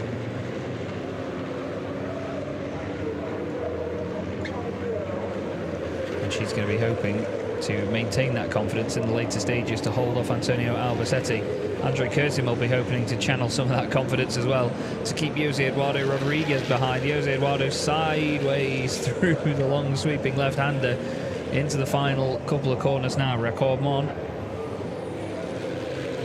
Look at the way they bounce over one curve, then the other, then get on the power, kick the back end out, long slide by Jose Eduardo Rodriguez. Curzon feels the need to defend the inside line. Jose Eduardo wants to fill that gap, and he is there, very close to the pit wall. You can see pit boards and all sorts flailing around in the massive blast of air that these trucks cause down the start-finish line. Jose Eduardo Rodriguez looking racy here, sends it down the inside, nothing doing this time round. Just sends a message to Andre Curzon, I think. I think Andre actually did go a little bit late on the brakes there. I think Jose Eduardo's pushing him on the exit, giving him a real hurry up now. He's properly going for it. Love that shot of them just emerging over the hill. Jose Eduardo's going to try and tuck it into the apex. Andre Curzon gets it stopped. This is helping Stefan Faas as well, because Stefan is behind this pair. And he is trying to take points away from Jose Eduardo Rodriguez in the Promoters Cup, who now sends it down the inside of Andre Curzon. He's got his nose alongside. Through the left-hander he goes. Is he going to make it work? He needs to leave him the room. He's sideways, sideways, sideways on the exit. It doesn't work for him, though. Loses momentum because of the slide. Stefan Faas will now close in. It was tough stuff, though, from both of them, but they did really well with it. Andre Curzon goes deep, though, into Garage Vert. He's now kicked the back end out. Jose Eduardo Rodriguez has got his nose down the inside. I don't even think there was contact there. They both did so well to keep it tidy. But this is just slowing the pair of them down. This is not really the best for Jose Eduardo Rodriguez's case here. He will want to go and just sit behind Andre Curzon, or it'd be in his best interest to sit behind him, because if he's not having a go, he's not causing a battle, and he's not allowing Stefan Faas to catch up. Maybe a little bit of inexperience showing here from Jose Eduardo Rodriguez. Here's another look at the move. Nice and deep on the brakes. Down the inside, and then just watch the back end of that blue and white red machine. Look, completely sideways, sideways, sideways, leaning on that rear corner. Great, great car control, as they say. Or truck control in this case. And as you've seen, that bodywork damage on the front is of no concern to him, especially not to his father either, who's got the same damage. I hope they've got a lot of front right wings. He goes to the right, then goes to the left, actually, now down the start-finish straight. Must have got a really good run. Looks like he is just about alongside. If he can hold it round the outside here, he'll be able to have the inside line for the chicane. And there's just no overlap. Oh, it's the tiniest of overlaps, actually. Keeps it to the inside. Andre Curzon has to just go to the outside line. Is Jose Eduardo going in a bit deep? Oh, I'm not sure he was. Stefan Fast wants a piece of that as well. What a great move, though, by Jose Eduardo Rodriguez. Andre Kurzim has been caught napping there, and I think Stefan Fast is going to try and come through as well. And he's looking down the inside. No, nothing doing this time round. Is Andre going to go deep, though? He might have overdone the tyres in the opening laps. Now this is the perfect scenario for Jose Eduardo Rodriguez, because he can just disappear off in front of these guys while they're the ones that are battling. The worst thing would have been for him to get past Kurzim and then Stefan Fast to go with him as well. Great racing, though, in the mid-pack here in the Goodyear FIA European Truck Racing Championship. Here's the move. Now, I was very concerned because as he turns in there, it looks like he's gone way too deep in. Andre Kurzim has to get on the brakes, just give it a tap. Great avoidance. Could have been a big incident if it would have gone wrong, but Jose Eduardo Rodriguez does the job. His father has now joined this quartet behind Stefan Fast, so he's certainly going to fill Stefan's mirrors to distract him and hold him back somewhat. John Newell is still third in the Promoters' Cup. He's just in the background there with Heinrich Clemens Hecker for company. Clemens trying to get that podium spot away from him. I think Heinrich Clemens Hecker's only been on the podium 2 or 3 times this season in the Promoters' Cup. No, ignore me, 5 times on the podium this season, Heinrich Clemens Hecker in the Scania. He also is missing front right bodywork. Now here is an inter-team battle here. Steffi Halm and Antonio Albacete have disappeared off up the road away from Sascha Lenz, who is now under pressure from Jamie Anderson, his teammate, Team Lowenpower. These two work together. There was rather controversial contact between the two of them at the Nürburgring, where Jamie looked down the inside of Sascha, got it all wrong and took the two of them off the road. I wondered whether Sascha had a right rear puncture for a moment there. The right rear tyre, when he came out of that final corner, did not quite look right. It looked like it's gone down slightly. He's very wide of the apex into turn 1. Keep an eye on that right rear. Is there something wrong with the truck? Because it just doesn't seem to be behaving itself. It really doesn't have the usual turn-in that we've seen from him. I mean, his previous lap was some 4 seconds slower than those around him. Jamie Anderson goes through as if he's not even there. And I think, yeah, Sascha has got an issue. He's slowing even more now. I'll have to see when he comes towards us. I was sure that the right rear looked like it had gone down, but Jamie Anderson goes through. He moves up into a top 5 spot. This is going to help Antonio Albacete in the championship if Sascha has an issue here. Antonio is currently on for 10 championship points, while Sascha is, if he retires, obviously on for none. Holding on to 6th place at the moment, that would be 6 points for him, so he'd still be a good 8 points ahead of Antonio, but this is the highest scoring race of the two. There's quite a lot of smoke coming out of that thing now as well, so I wonder whether it's an engine issue.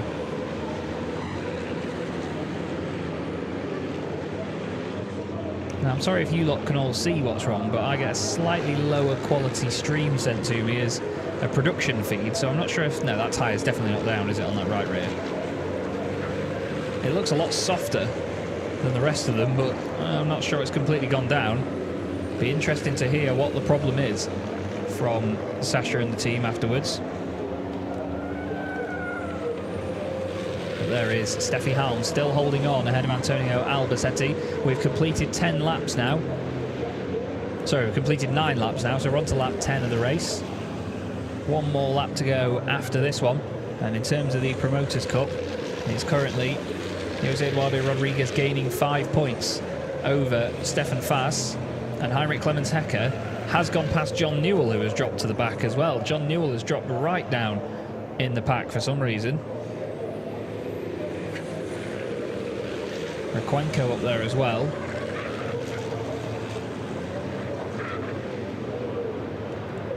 So really not sure what's happened to John Newell there, unfortunately. He's just crossed the line now, actually, but his last lap time was a 2 minutes 20.4, and he was 6 seconds slower in the first sector.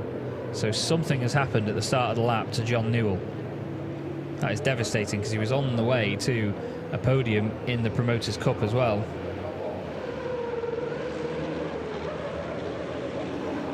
Steffi Halm has driven a great race here, holding off Antonio Albacete's advances all the way through. She's only got 1 more lap to do as well, while she has to hold this position.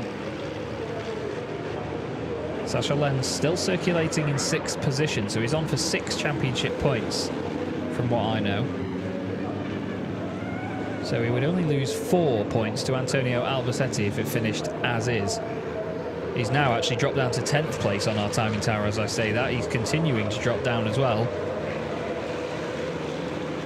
That is devastating stuff for Sascha Lenz. Let's have a look. His first sector time was 1 minute 5 seconds. Yeah, it's 6 seconds slower than anybody else in just the first sector. So maybe some sort of engine issue for Sascha. A lot of trucks going past him. That would mean that the gap between himself and Albacete in the championship would only be 3 points now. Albacete thrown a lifeline here, but it was very strange that he disappeared backwards so quickly.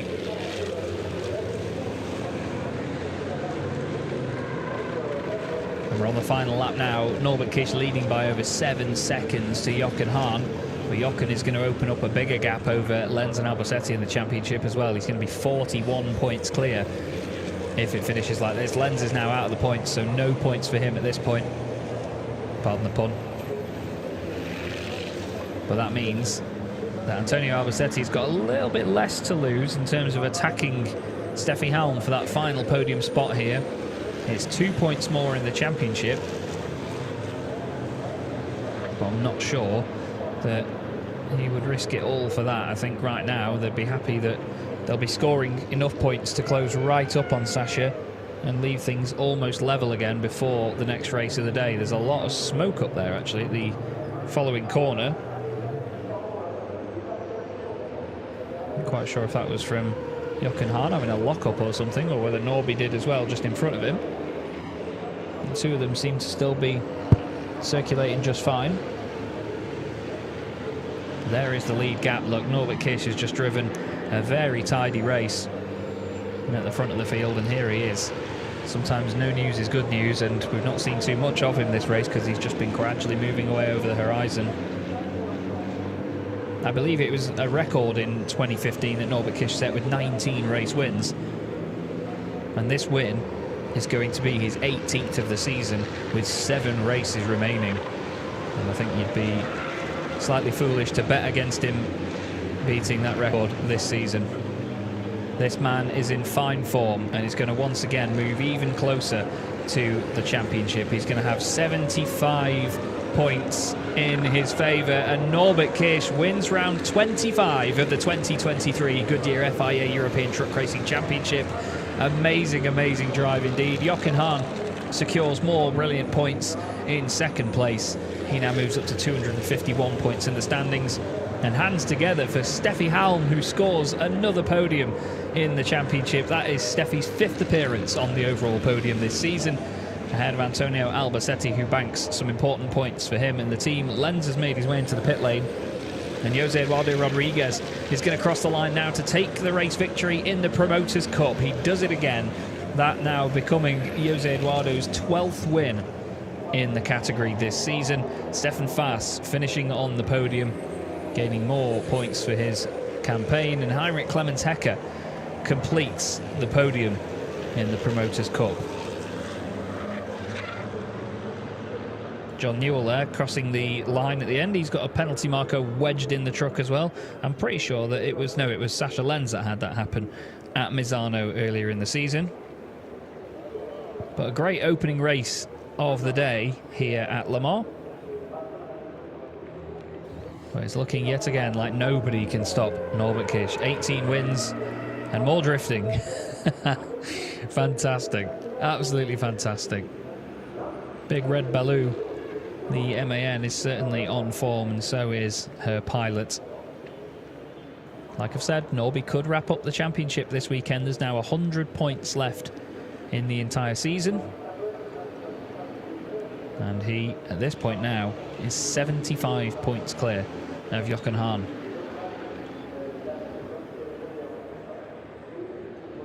Jochen is going to be definitely a lot more confident about being in second place though now, because he's going to be some 42 points ahead of Sascha Lenz and 44 points ahead of Antonio Albacete. Only 2 points between Lenz and Albacete now because of that lifeline of reliability that was thrown in the direction of T-Sport Bernau. Apparently numbers 25 and 18, Heinrich Clemens Hecker and John Newell, are both under investigation, so I imagine there was some sort of incident between the two of them as Hecker got through, so we'll have to wait and see what happens with that one. We'll wait on final results and all sorts to be brought out a little bit later after the race. And hopefully we can find out for you what the issue was with Sascha Lenz. Because that was a massive, massive shame. Marshall's out in force to congratulate Norby on his way back in. And he will now head into the iconic pit lane here at Le Mans. Such a special place to be. I was lucky enough to take a walk down that pit lane last year while this race meeting was here. And it is a magical place to be, it really is. Norby pulls into the paddock. The eagle-eyed of you would have seen the horns on Norby's truck when he was sat on the grid. We may hear them roar up now.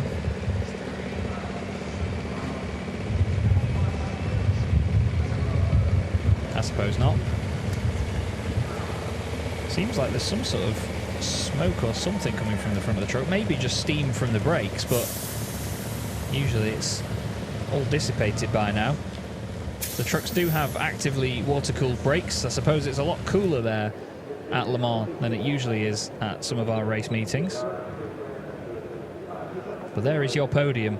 Norbert Kish, Jochen Hahn and Steffi Halm, first, second and third. And the Promoters' Cup podium, Jose Eduardo Rodriguez, Stefan Faas, and then Heinrich Clemens Hecker. But we have to wait and see what happens with the investigation there, whether Hecker holds that podium or whether it will go to, next up, Louis Rikwenko.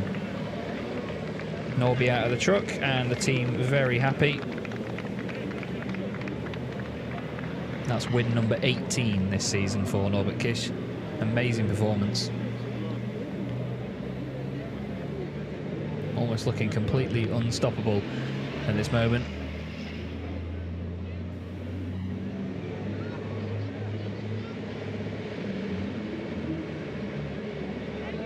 You can see Jochen just making his way out of his truck on the left-hand side.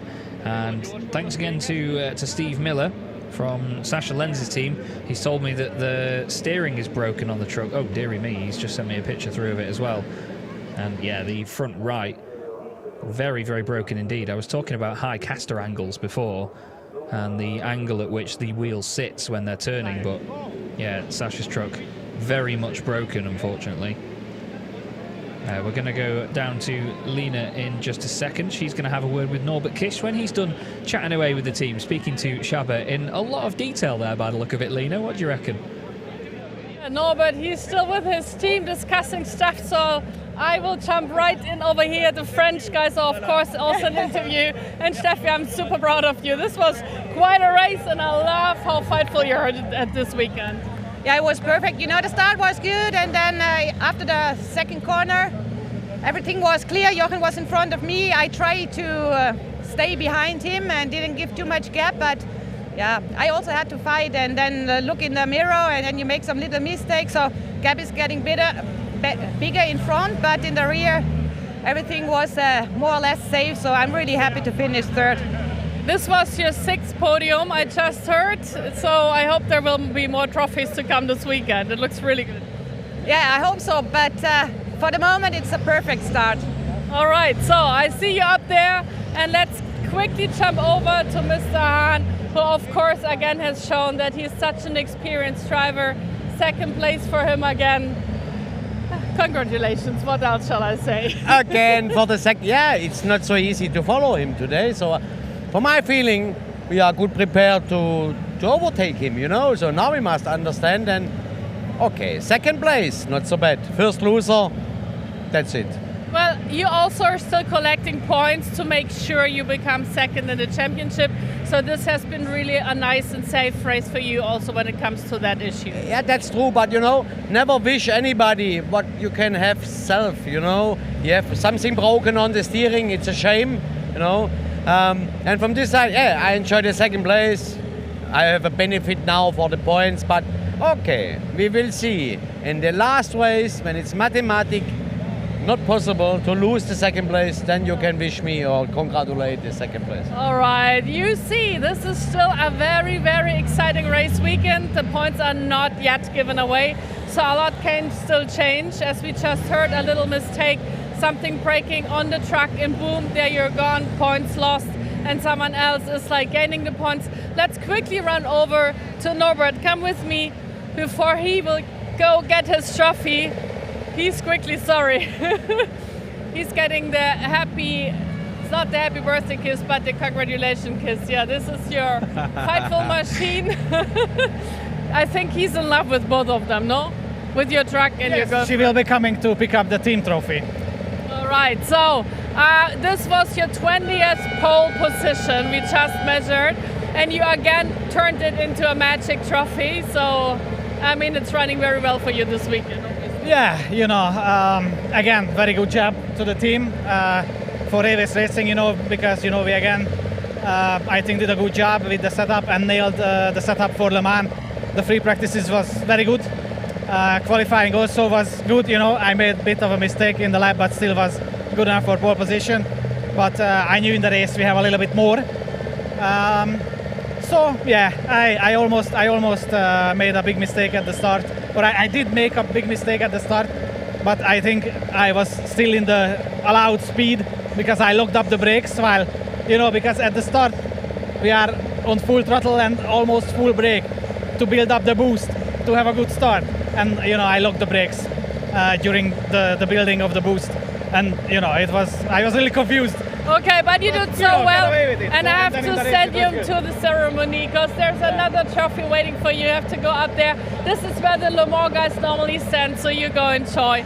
And Chas, back to you, because we will have some very lovely pictures for everyone out there to follow. Thank you, Lena. Yes, absolutely. Norby there rushed off to the podium to go and pick up yet another trophy, but he takes his 18th race victory this season, and that's the 20th time he's appeared on the podium this season as well. 20 race wins in a row, 20 pole positions in a row now since Most last year. That is how impressive Norby has been. Jochen Hahn, yet again second place, more big championship points for him, and in a race where Sasha Lenz doesn't score any points at all, that is very vital. Stephanie Halm finishes in third place, a great podium for Steffi, and then Antonio Albacetti hot on her heels right behind though in fourth place. Jamie Anderson with a solid fifth place ahead of Jose Eduardo Rodriguez, another win in the Promoters Cup for him.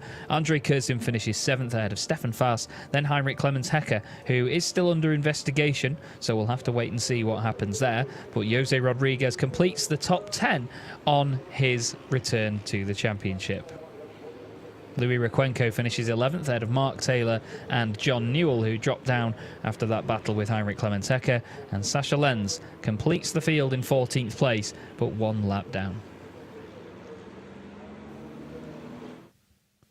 So, it's a busy time for the drivers and teams now as they prepare between races. You can see the legendary Mike Fow on the left-hand side of your shot there with the pink media vest on.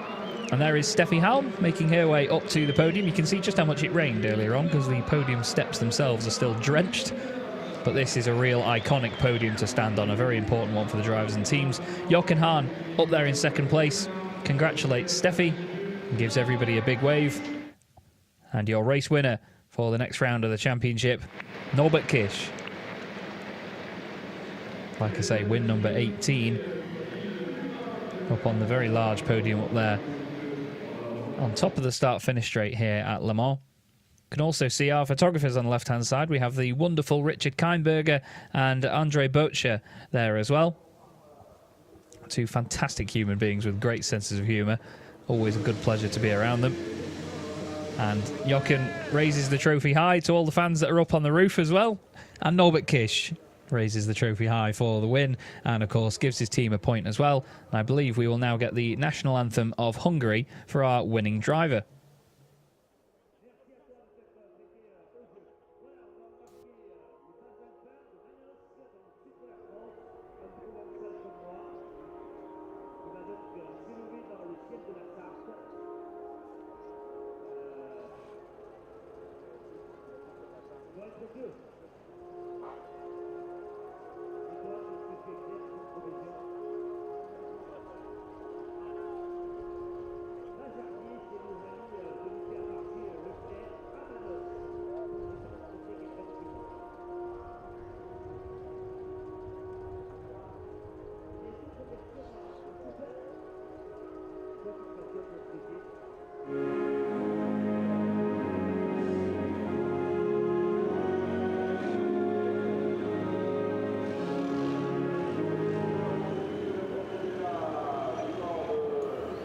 And there you go, the Hungarian national anthem for Norbert Kiss. Jochen Hahn and Steffi Halm will now join him on the top step of the podium for some pictures to be taken of our podium finishers.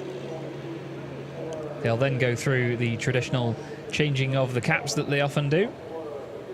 They have to take pictures to that side as well on this weekend because it's such a long, narrow podium. They change the caps, hang them up on the trophies.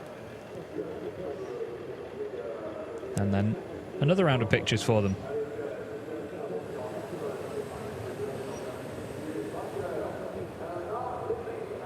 And now it's time for the good old champagne. Everybody below will get drenched. I don't think they'll soak each other at this point because they know that the race suits need to do another bout later on. Jochen very eager for some cheers. And then they all chink bottles together. A quick sip and off we go. That is our overall podium complete for round 25 of the 2023 season. Norbert Kiss, like I say, up there for the 20th time. That's Jochen's 14th podium of the season and Steffi Halm's 5th podium of the season. I think I incorrectly said it was the 6th earlier on, so it's her 5th podium finish this season. We're about to welcome up Jose Eduardo Rodriguez onto the podium for the 20th time as well in the Promoters' Cup. He'll be up there in just a moment. But this is how the championship looks right now. 326 points to Norbert Kiss. He is now 75 clear of Jochen Hahn. And Sasha Lenz and Antonio Albacetti fighting over that third place in the championship, now only 2 points apart. It is getting closer and closer all the time. Steffi Halm moves up into 5th place and places herself in front of Andre Kurzim. Very well done to Steffi with that one. She'll be over the moon after that. Certainly a good day at the office so far for Steffi. Jamie Anderson, Jose Eduardo Rodriguez, Lucas Hahn and Stefan Fass complete the drivers that are up there at this moment in time. Mark Taylor is 11th ahead of Adam Lachko, John Newell and then Heinrich Clemens-Hecker with Louis Requenco, Jonathan Andre, Erwin Klein-Nagelvor and Jose Rodriguez. Heinrich Clemens-Hecker and Stefan Fass already up on the podium. Jose Eduardo Rodriguez makes his way up there as well to go and welcome them. And that is going to be yet another race victory for the very popular Portuguese driver.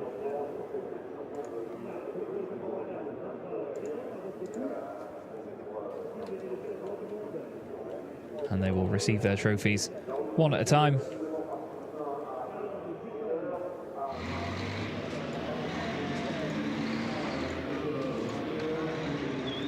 And Stefan Fass appearing up there on the podium yet again. That's his 17th time up there this time round.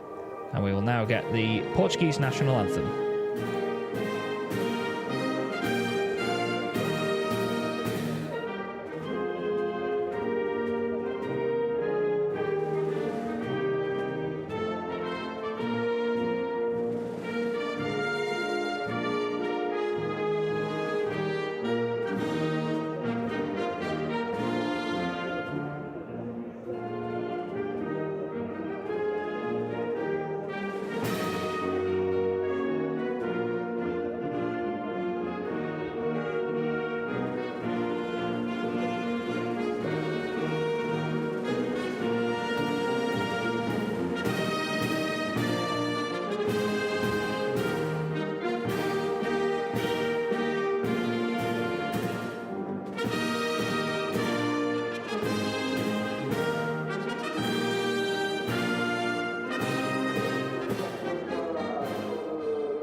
And as you'd imagine here at a circuit like Le Mans, the circuit has a very well-equipped sound system for such national anthems. It's wonderful, isn't it, to be a part of such a great circuit like this. But Jose Eduardo Rodriguez, Stefan Fass and Heinrich Clemens-Hecker share the podium. And they now need to do the pictures over to the right-hand side. And then I believe it will be time for champagne for our 3 Promoters' Cup podium finishers. Seems like they don't want to bother spraying each other at this moment in time, or anybody else. They will save it for later, and hopefully another podium for them later on. They make their way now back through the media and press office, and then they will go towards the back end of the paddock and go and see the teams and get prepared for the second race of the day and the second race of the weekend. Looking at the results as well, we're going to have Stefan Faas on pole position, actually. Well, here's a quick look back at how it all unfolded for the first race of the weekend, round 25 here at Le Mans. It was a very tidy start by Norbert Kisch and Jochen Hahn, who kept things close together through the opening corners. Steffi Halm almost gaining second place from them as well. But in the end, Norby and Jochen would move ahead at the front of the pack. A great battle between Jose Eduardo Rodriguez and Andre Kurzim, and more fantastic fights a bit further down in the Promoters' Cup as well. Penalty markers were sent flying and latching themselves to the front of trucks, and Sascha Lenz got in the fight with Antonio Albacete and Steffi Halm before a steering failure would drop him away in the later stages of the race. Norbert Kisch was flying at the front of the pack though, and took another very well-deserved win on his way to break the record for the most amount of race wins in a season. Certainly a man in form at the moment. We're all excited to see how he does a little bit later on in the second race of the day. The second show of the day should be coming up for you at 5 to 6 in the evening local time to Le Mans. It's a bit of a later race in this part of the season. And we're going to go back down to Lena, who I believe might have another interview for us. Yes, and a guy who has been fighting so much. I have been jumping in front of the television watching your race today. You're really under fire since Belgium. Did something switch in your head because you're about to win the Promoters' Cup, or what's going on with you? I really like it. Yeah, I'm very comfortable in the truck and in the circuits. I'm very focused in the championship. It's the most important for me, and the first race is very good. And we'll see the next race. Your dad is also here racing. Did you see him in the rear mirror? Yeah. My dad is in my back, and I'm very happy with the result for me, for my dad, and we'll see. Cool. So I see you again because you're still fighting and collecting numbers for the winner of the Promoters' Cup. So let's take Stefan Faas over here again one more time, because you had the fight going on and right in front of you. What were you thinking when you were watching them, like battling, maybe getting connected, maybe like getting pushed out or whatever? Ja, ich habe eigentlich immer nur gewartet, was passiert, und streiten sich zwei, freut sich meistens der Dritte. Ne? Habe dann gesehen, ich kann immer mehr aufschließen auf die ganze Sache, und ja, habe einfach gewartet, was passiert. So he was just watching them. Like, if two guys are having a fight, the third one always is the lucky one. So luckily not too much damage happened, but you still were able to collect some points for the Promoters' Cup. So do you know where you are standing right now? Keine Ahnung, ich weiß es wirklich nicht. I always ask him the same question, he never has a clue. But there are more races to come, so you're getting ready for race number 2 of the day today. Ja, ich freue mich aufs zweite Rennen, starten wir von Pole. Natürlich mega. Und ja, deshalb weiß ich auch die Punkte nicht. Ich richte mich immer nach dem nächsten Rennen. All right, so he will be starting out from pole in like 1 hour, whenever. It's pretty soon. So Chas, back to you, and thank you. See you later on with your helmet on. Lovely stuff. Always good to hear from Stefan Faas, and thank you again, Lena, for translating. Jose Eduardo Rodriguez now moves just within the reach of 300 points in his championship campaign, 44 ahead of Stefan Faas in second place. John Newell is now 2 points ahead of Mark Taylor, with Lucas Hahn in 5th position still. Louis Requenco, now on 144 points, is 3 clear of Heinrich Clemens Hecker, and then Jonathan Andre and Erwin Klein-Nagelvoort complete our run through, let's say, of the Promoters' Cup at the moment.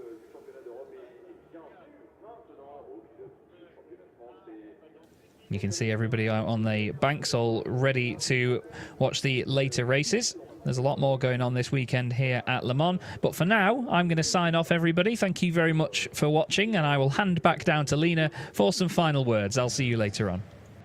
Yeah, we are just right in the middle of a French photo shoot, so merci beaucoup. Et à plus tard. Yeah, the French race is about to get started. Hang on with us. This has been this broadcast for now, but we will be back for race number 2 of this weekend. Au revoir et à plus tard. Merci.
France and the second race of the Goodyear FIA European Truck Racing Championship.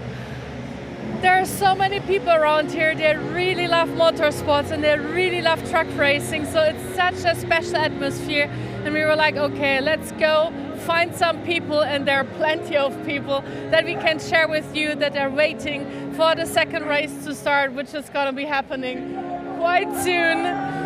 There's music playing, there will be fireworks tonight, there will be a night race of the French Championship happening. So this whole weekend really has a very special love for motorsports that you really can hug and embrace once you're here. So if you ever have a chance to be there by yourself, we also will have another race in Spain, so maybe you might be there. So really go and see it for yourself. But I'm very happy that you decided to come to us to the live stream, because this will be a very exciting race weekend.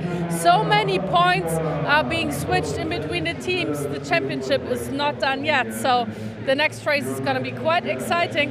And one guy, he also still is fighting for points, but he has not been as lucky today, is Sascha Lenz. He is still on the other side of the racetrack with his team, with his mechanics, trying to fix his truck, because he had a puncture of the rod in his front axle.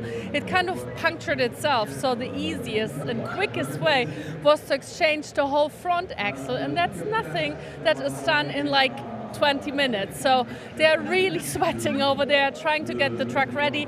Of course, it means he will be starting out from the last position, but still he has to collect points because he's still fighting for fourth, third and second position. So let's see if he manages to be there. I will show you no trucks there yet, but Chaz Strykott, our British commentator, he is in the house and he has some stories and some pictures ready for you until we will be down there and get the race started. Yes, thank you, Lena. Hello, everybody. Chaz Strykott here, commentating on the Goodyear FIA European Truck Racing Championship, my third season with this wonderful series. And would you look at the amount of fans that we have here this weekend at Le Mans? It's incredible. Always one of the absolute crown jewel events of the championship.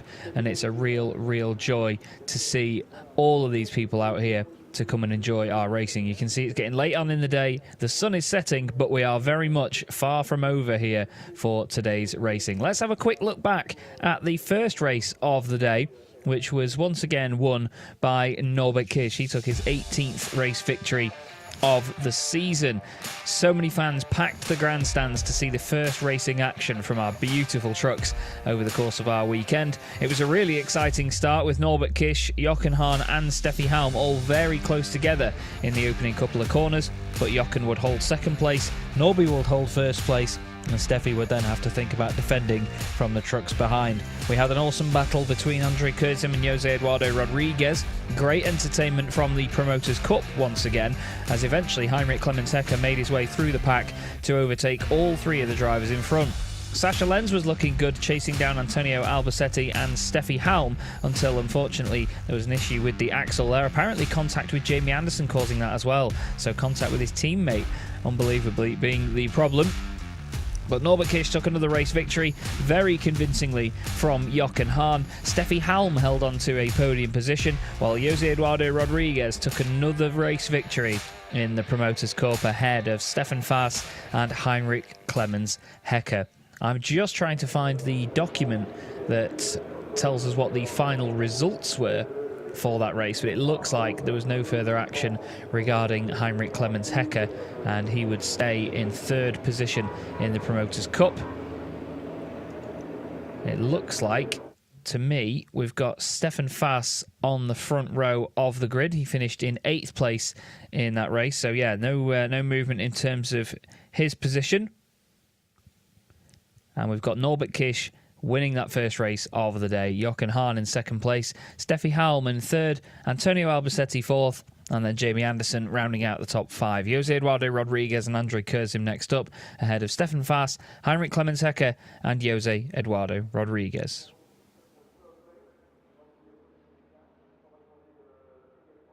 They finished in the top 10 positions with Louis Requenco, Mark Taylor, John Newell, and then Sascha Lenz one lap down. But that damage for Sascha, obviously one of the main things that they're working on right now to get it all fixed and ready to go. And here are our beautiful trucks all on the grid and getting ready to go. They've got their teams and their personnel around them. No one really filling up the right-hand side of the grid at this moment in time, but there's still time for a bunch of them to get around. There's Jochen Hahn. He's going to be starting 7th on the grid. Heinrich Clemens Hecker will start in 9th place. That's where he finished the early race, I believe, anyway. No, I think Jose Rodriguez finished in front of him. Yes, he will... No, he would have been on the right-hand side of the grid, would Jose Rodriguez, so I'm not quite sure what's gone on there. We'll have to wait and see on that one. It seems like the grid has changed, but it was definitely Stefan Faast that finished in 8th position in that last one. Jose Rodriguez finished 9th on the road, but for some reason he is lining up what would be 10th on the grid for this race, so I'm not quite sure what's gone on there, to be honest with you. Very, very interesting indeed. I'm going to find the document for the race results and see if we can find anything. Yes, okay, so there was a 10-second time penalty to Jose Rodriguez, not Jose Eduardo, for overspeeding. So that puts Heinrich Clemens Hecker in front of him. So that'll be why those two are on the opposite sides of the grid. There is Mark Taylor making his way around, and Sasha Lenz, importantly, making it to the circuit. Brilliant stuff by the team to get the repairs done and get Sasha around for this second race of the day, round 26 of the 2023 season.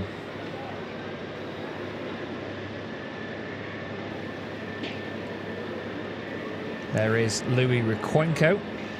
That truck underneath is Lucas Hahn's racing truck for this season. The chassis of it, anyway. A lot of the bodywork panels have been changed over from Louis Requenco's truck, so it's not too different.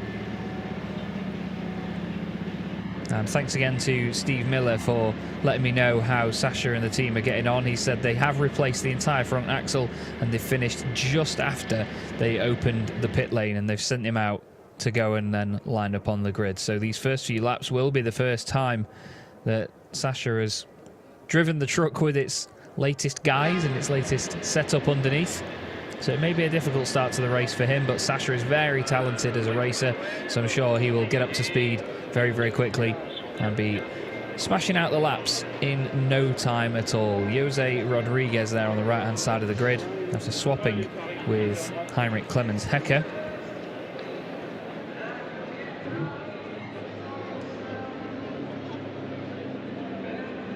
They're all now preparing for liftoff, and there is Sasha Lenz making his way around the final corner.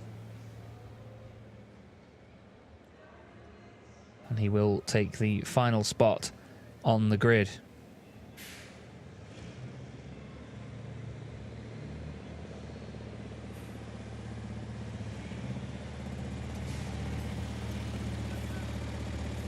And there, Sasha's mechanics ready now to just do some final checks. Now they're back out on the circuit and instantly underneath the machine, making sure that the bumper bar and everything necessary on the back end is all tightened up and ready to go. And as you can see from the size of the bolts on these things, I always say that everything is bigger in truck racing, and every single component is as well. There are bolts on these trucks that you could barely fit in the palm of your hand. It's absolutely incredible. It really is.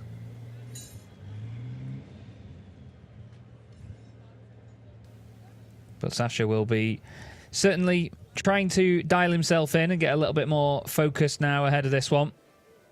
He'll be talking to the guys from the FIA just to let them know that he's all right with everything.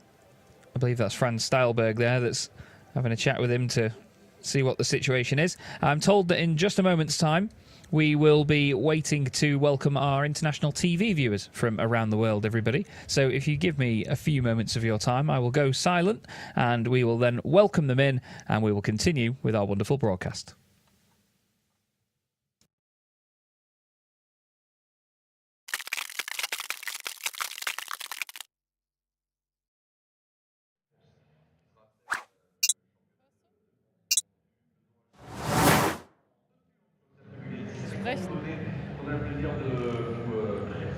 Welcome everyone to Le Mans France and the Goodyear FIA Truck Racing Championship, of course the European one, and we are very astonished to have you back.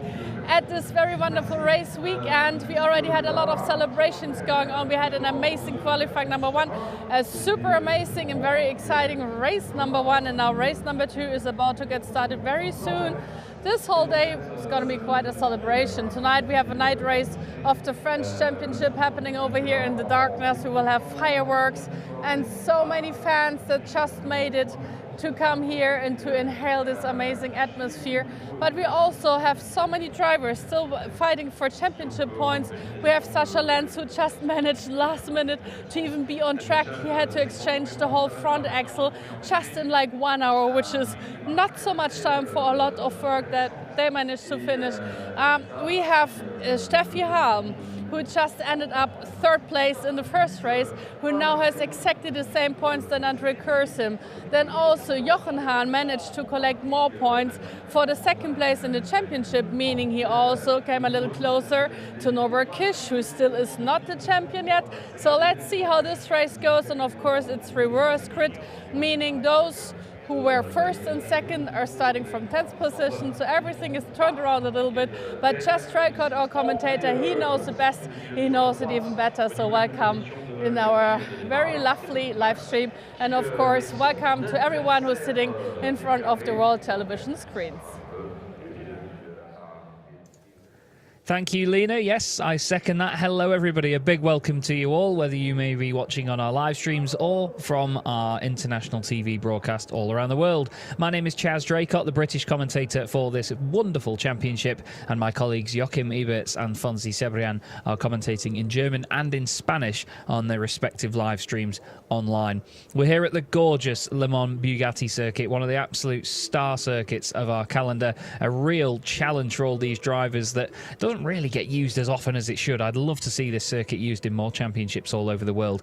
There's a lot of different hairpins that back onto each other, almost like a karting circuit here at La Chapelle, Le Musée and Garage Vert. Garage Vert looking like a smooth hairpin on this map, but it's actually more like a double apex square right-hander. It's a really interesting racing line. The chicanes at the end of the lap as well, massive challenges because they are so different to one another. The Cheminot bursts is almost like a kink left into a sort of hard right. And then, S du Garage Bleu and Raccordement at the end of the lap. They are very, very interesting corners in truck racing because you have to lean on each corner oh so much. And with the scenery around here, it's almost like we're out in the countryside at the moment because of this beautiful, beautiful area that surrounds this great circuit.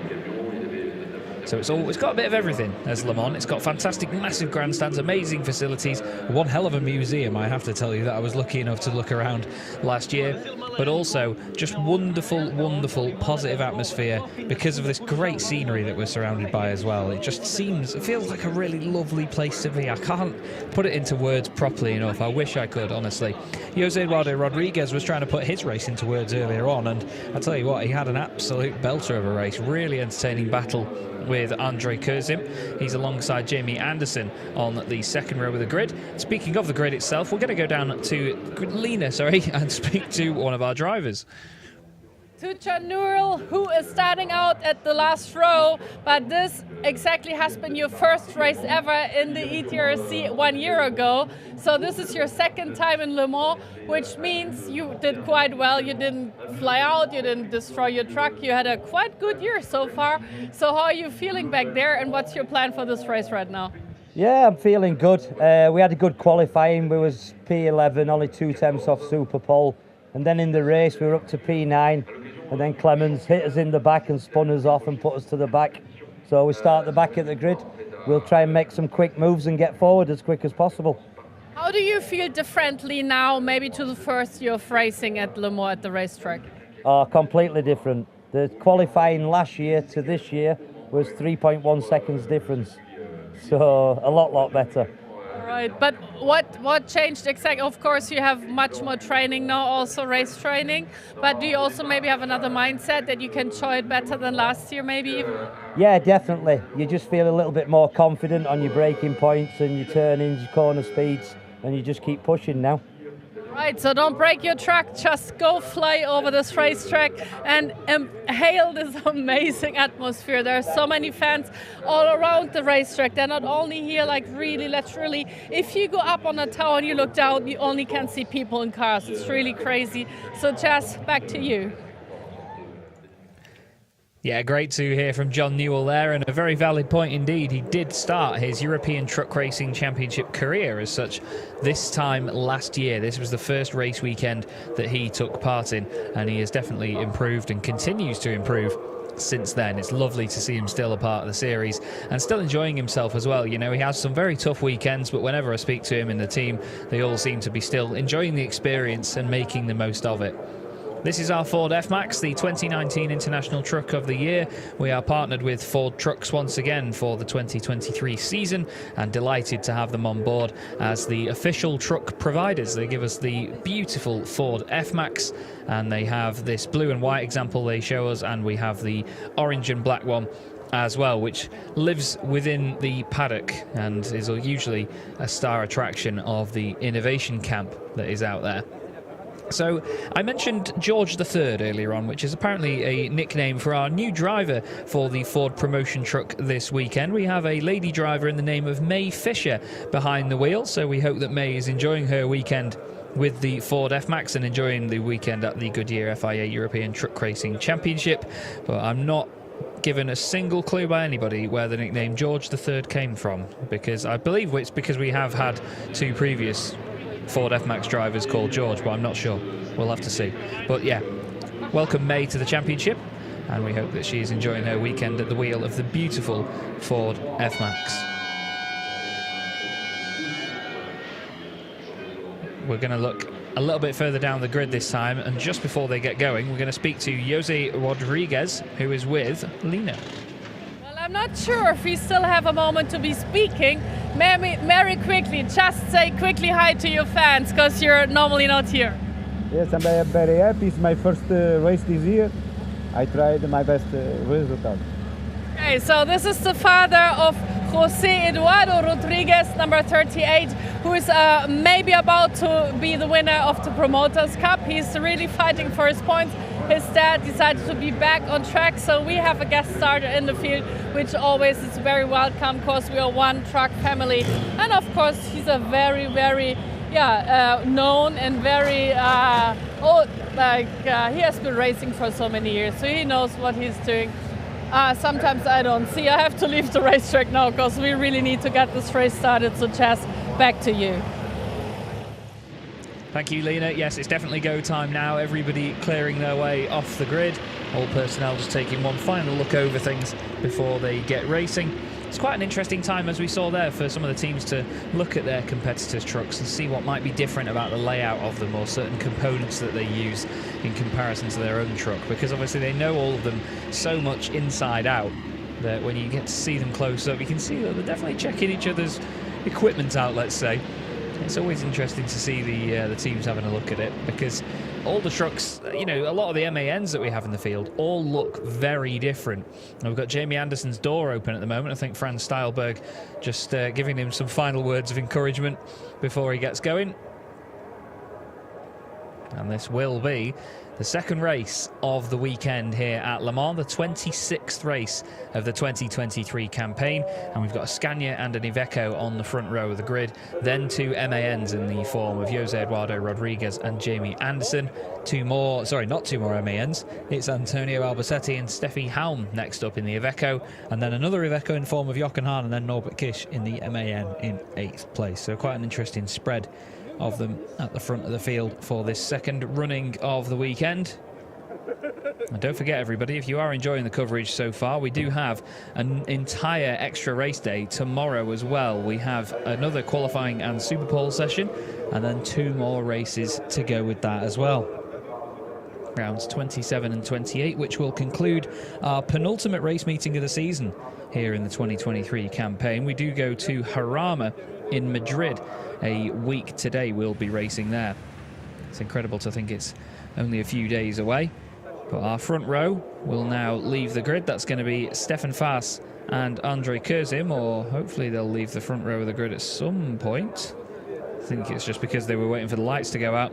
But this is our gorgeous Iveco S-Way, powered by bio-LNG, removing over 90% of the emissions while making very little indent into any power or torque figures.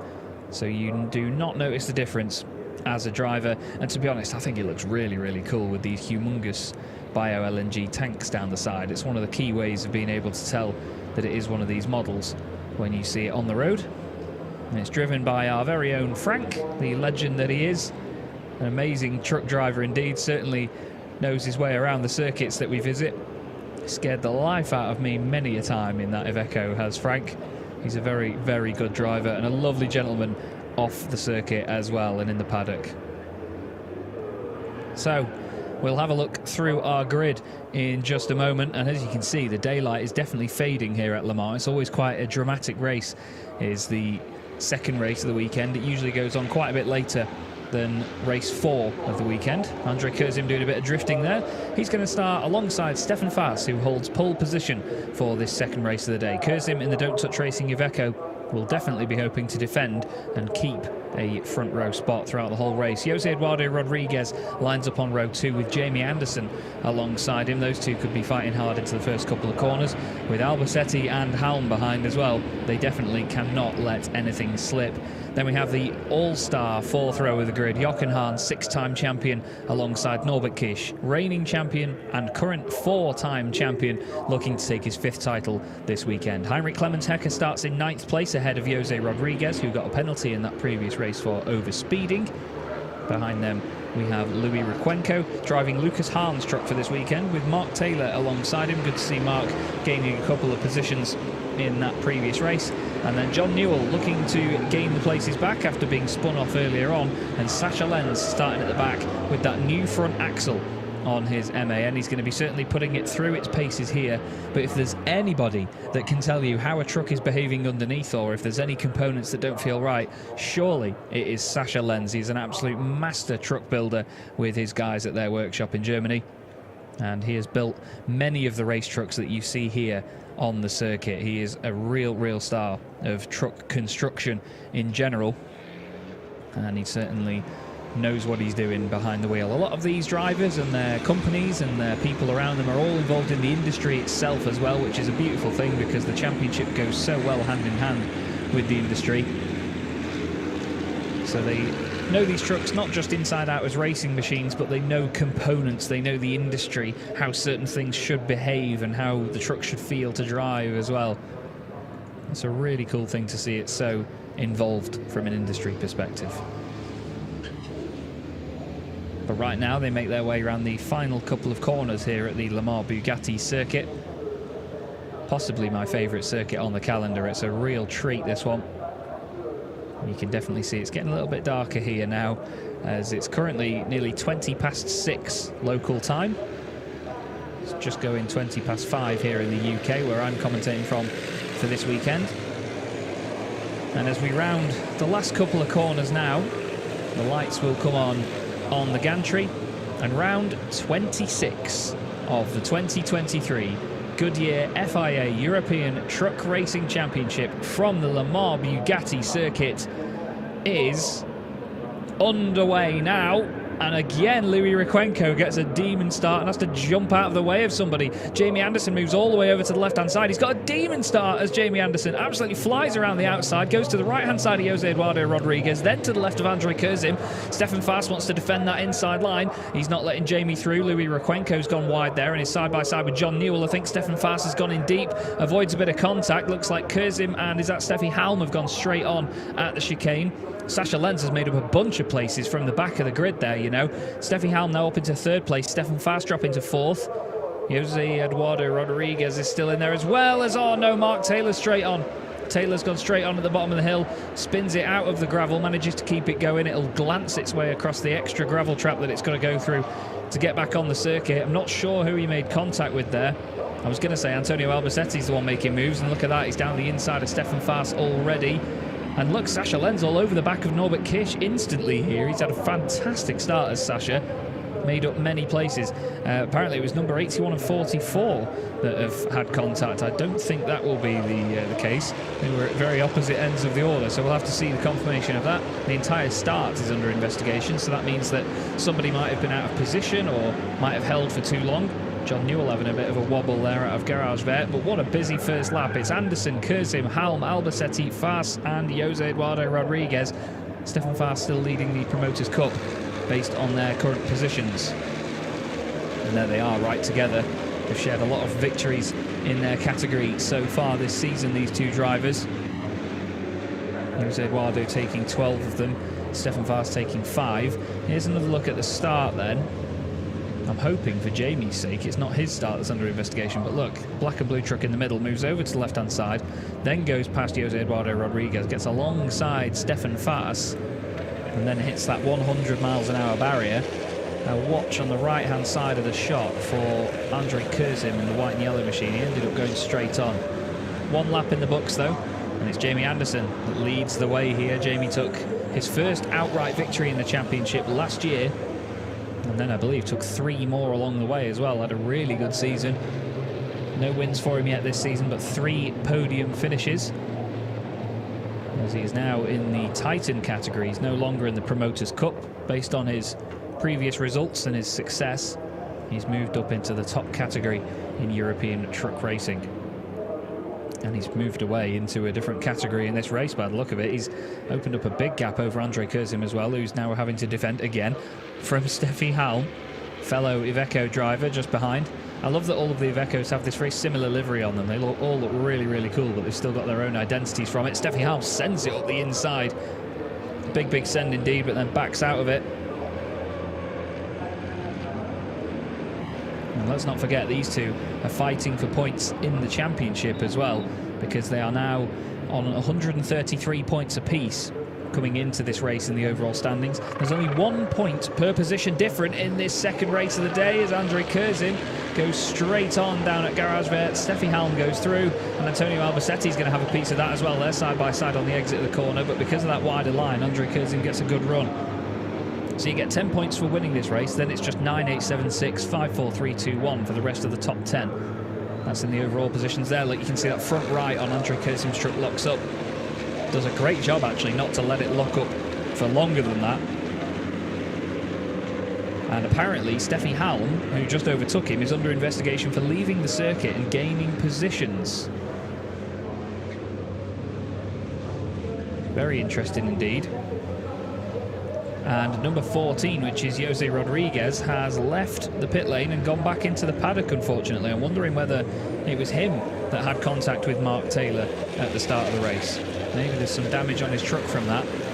It's a real shame. Taylor's a long way behind now as well, but he's going to work hard to catch back up. 2 laps in the books. It's Jamie Anderson from Steffi Halm and Andre Kurzim. I hope you enjoy double-digit numbers, because those 3, using the numerical alliteration quite literally. Antonio Albacete in 4th place, then Stefan Faas, still ahead of Jose Eduardo Rodriguez. Then we've got the top 3 in the championship, Jochen Hahn, Norbert Kish and Sascha Lenz. Jose Eduardo Rodriguez defending hard from Jochen Hahn as well by the look of it. Now the question is going to be, can Steffi Halm close down Jamie Anderson for an outright race victory? Andre Kurzim still under pressure from Antonio Albacete as well. I think this is something I've checked before, but I think in my time commentating on the championship since 2021, I don't think I've been commentating while Steffi has won a race, but we'll have a look at that. There's a little bit of interesting battling going on between Norbert Kish and Jochen Hahn. Jochen closing the door slightly. Mark Taylor's truck into the pits. They're just checking the steering, so he's wobbling that side to side. They were ripping the bodywork off it. It's literally just fiberglass, so it will snap and rip almost like really thick paper at most points. And I was right in thinking that Steffi Halm has not won a race while I've commentated on the championship. I'm not sure if I'm a bad luck curse for her or something, but nobody tell her.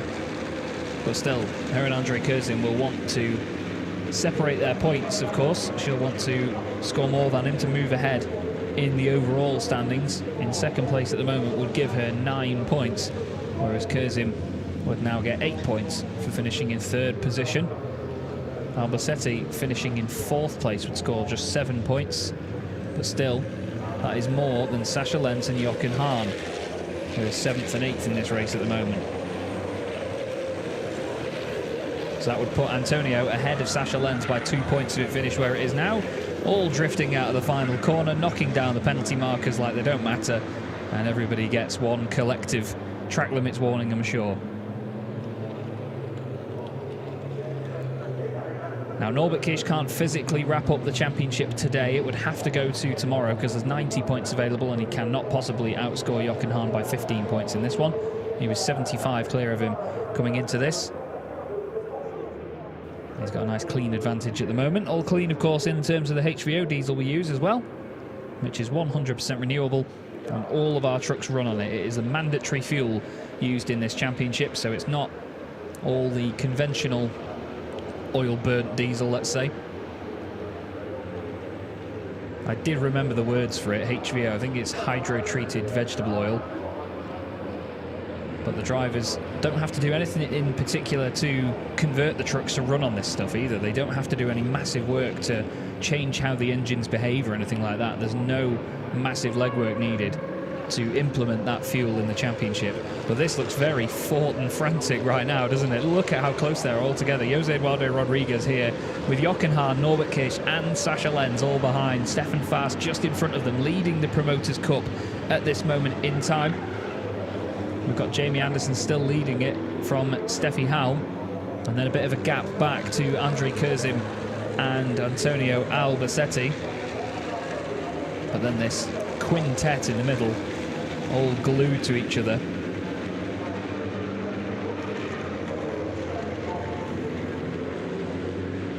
Jochen Hahn certainly looking to try and make a move past Jose Eduardo Rodriguez. He knows that he's got big pressure up behind him. Now we're going to quickly just nip down to Lena, who I believe is in the pit lane or even the paddock for us.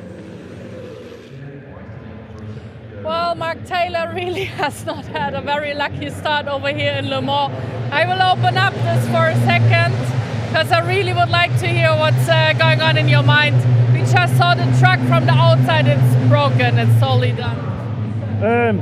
As we come off the line and we went round under the Dunlop Bridge, everyone bunched on together and I ended up going side to side with another lorry, but I don't know what happened. I may have driven up his wheel and I ended up going up into the air, coming down, and it's snapped a shocker off the truck. You were not really lucky in Most. You backed into the wall. You fought back in Belgium, but you had some technical issues with the truck. Is there still something going on, or is this just not being lucky over here right now? I think it was just an incident on the track time. This way, I think everyone just going into the corner. It was wide. I think there were three on us wide, and it just went from there. It just went downhill. All right. So I hope you get it fixed for tomorrow. Fingers are crossed. I'm pretty sure you will manage to. So just inhale and exhale and zoom out a little bit. I know this is really frustrating because they're waiting. They're really waiting for the next race weekend to come. And then it's only a couple of seconds and you're out again. And this is not what you're seeking when you're a race car driver, so a race truck driver. So Chas, back to you. Thank you, Lena. Great to hear from Mark Taylor there. Unfortunate about the circumstances, though. And as you all saw there, Jochen Hahn went for it down the inside of Jose Eduardo Rodriguez. They both made big contact, and then Norbert Kish took advantage, dived down the inside. Thank you very much, gentlemen, and I will see you later. He's now attacking Stefan Fast for the next position as well, and Jochen Hahn wants a piece of it. Sasha Lenz has to jab the brakes. They're all very, very bunched up here behind these Promoters' Cup drivers, but this is great for Stefan Fast because he's got 3 trucks between himself and Jose Eduardo Rodriguez. And look at this, Sasha Lenz trying it around the outside of Jochen Hahn now. 2nd and 3rd in the championship right together as Sasha tries to tuck it back in. This is an inspired drive by Sasha, considering about 20 minutes ago the truck didn't have a front axle on it. He's really, really pushing this thing hard. Jamie Anderson continues to lead the race from Steffi Halm and Andre Kurzim. And then it's Antonio Albacete in 4th place, who's trying to get that podium position away. Then it's Stefan Faas in 5th position. Then Norbert Kish, Jochen Hahn, Sasha Lenz, Jose Eduardo Rodriguez and Heinrich Clemens Hecker. John Newell's up to 11th place ahead of Louis Requenco. But now it's Taylor and Rodriguez that are both in the pits. And it looks like, based on that contact, Mark was mentioning that it broke the shock absorber on the front of his truck. It's punctured the rear tyre on Jose Rodriguez's truck as well. Thank you to everybody that's sending in information. My phone is going absolutely bonkers in the meantime, but I'm very, very grateful for everyone that sends in all the info and the updates as to how the race is going from their perspective and what they're doing. Norbert Kish is telling us just how it's going from his perspective. Look at the confidence around the outside of Stefan Faas. He's trying to make it work. What a move by Norbert Kish. He's going to be on the inside now for the next corner. Antonio Albacete trying to get past Andre Kurzim in the meantime as well. Norbert Kish dives down the inside on the brakes, and now Jochen Hahn looks down the inside of the Scania of Stefan Faas as well. He's going to follow him through there, through Garage Vert. What a great move that is by Jochen Hahn. Kicks the back end out on exit for good measure, makes it look nice and flamboyant. And oh dearie me, look at that. That is Louis Requenco with a white line crossing penalty thingy-my-bob. He's got a drive-through penalty basically because of diving out off the circuit at the start. Sasha Lenz down the inside of Stefan Faas. Stefan says no thank you sunshine, has to slam on the brakes. Look at how much the truck dives down halfway through the chicane. Here's that move by Norbert Kish again. Nice and smooth on the brakes. Great respect that as well by Stefan Faas to leave the space down the inside, because he could have easily turned in and pretended that he didn't see Jochen there, but there was good racing room given, and he knows that he needs to at least defend his position in terms of the Promoters' Cup. So this man behind him now, Jose Eduardo Rodriguez, is the one that needs to try and get past him basically for the Promoters' Cup positions. This is the race lead battle. Jamie Anderson and Steffi Halm right together. Steffi has got with Jamie here and really caught up. But she's been given a 5-second penalty for leaving the circuit and gaining an advantage. And that's also been given to Andre Kurzim as well. So the two of them are going to end up 5 seconds back from wherever they finish. So Jamie, if he knows about this penalty now, could let Steffi go. As long as he finishes within 5 seconds of her, then he will still win this race. They've got a big gap back to Antonio Albacete and Andre Kurzim, who will then drop more places. So technically Norbert Kish is in 4th place right now. This is very, very busy stuff. Steffi Halm on for 9 points, but would of course drop further down. She would drop into what would be 4th position, I believe, while Kurzim would drop even further back than that. So it's all busy at the minute. Kurzim would drop down to, I believe, 9th place for just 2 points. Albacete would then move up into 2nd. Wow, it's so busy, isn't it? There's a lot going on here, a lot of calculation needed for all of this. Here's battling in the Promoters' Cup a bit further down. John Newell trying to get the better of Heinrich Clemens Hecker.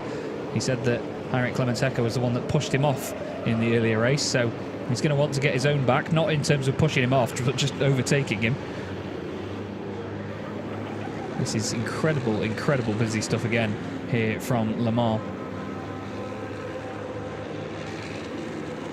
Antonio Albacete, based on the points that I've just calculated, would still be ahead of Sasha Lenz by 2 points in the championship. And Jamie Anderson continues to lead. Steffi Halm will be in more of a rush now to try and get further forward. Andre Kurzim has been left by Antonio Albacete, and now Norbert Kish is closing in on him. But here is your race lead battle, the MAN of Jamie Anderson against the number 44 Iveco of Steffi Halm. She's had a real couple of bad luck weekends so far this year. Jamie's made his return to the championship after missing the first race meeting of the season at Misano. He became a father at the beginning of the year with his wonderful wife Ella. And now look, Steffi's got the headlights on. These little bright LED segments within the windscreen. They're incredibly bright. They don't look it so much on our cameras, but when you see them in person, they are blinding when they come through the paddock. But what a great chase this is for the lead 2 positions as the sun sets here at Le Mans. Such a spectacle to be racing here. Look how long the shadows are on the circuit right now. And look how long Steffi manages to make that truck last on the brakes there through into the hairpin. The penalty markers are all but flat on the exit there. Antonio Albacete is pushing on like mad in 3rd position as well. There he is with Andre Kurzim just a second or so behind. And then Antonio's teammate Norbert Kish. Norby getting oh so close to the back of Andre there. I think he gave him a little bit of a kiss halfway through the hairpin. Now Andre has to be careful getting back on the throttle. Two of them together as they head down towards Garage Vet. Expect Norby to dive to the right-hand side here. Just like that. And then tries to go late on the brakes. He's got the overlap. He's going to turn in. Oh, I think he went in a little bit too hot there, maybe. Norby is oh so confident in that machine, but there you go. There is the move made. Andre Kurzum tries to come back on. Norbert Kirsch goes through, gains another place now, and moves further up the order. Here's another look at it. Dives to the right-hand side, goes as late as he dares on the brakes. I think they just avoided contact. Oh, there might have been a tiny touch, but it would have been minimal. And considering the size of these machines that they're racing, it is a real art form what these guys do, isn't it?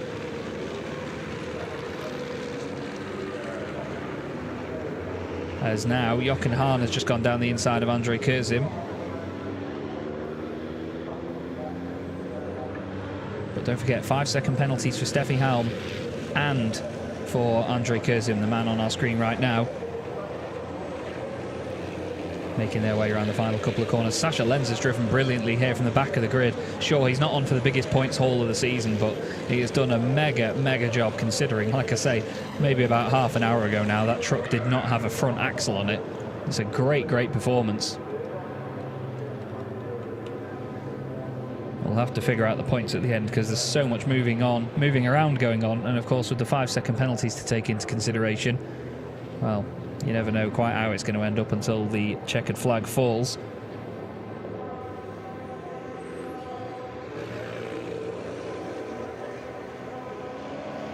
Now we're just going to have to see whether Steffi Halm holds on to that podium. Thanks as well to Barbara Prosk. It's great to hear from Barbara while the weekend is going on. She's mentioned that in the results that she's found and dug through from the past, the last time Steffi got two podiums in one weekend was here actually at Le Mans in 2019. But never mind doing 2 podiums in one day. There's an incident between Jose Eduardo Rodriguez and Jochen Hahn, of course, which we saw earlier on. It's going to be investigated after the race. We're now on lap 9 out of 11 here at the Bugatti circuit. There's so much information coming through. I'm really sorry. I'm trying to read the information while also commentating.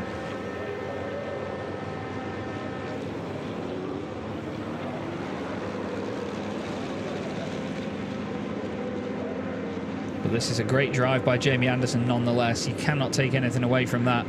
Same as well for Steffi. She's really flying, looks down the inside into the last couple of corners. She knows that if she needs to hold on to these podium places, she needs to get further forward because she'll end up behind Norbert Kirsch at this moment in time. I think the podium is all but gone for Steffi. She's not necessarily getting held up behind Jamie here, but she's definitely a bit quicker in the latter stages of the lap. But Jamie's just quick enough to hold the position for now. Look at the lighting here at Le Mans. It's just great, isn't it? Out of that final chicane. What a fantastic place to go racing. At least it's not raining. I say touch wood.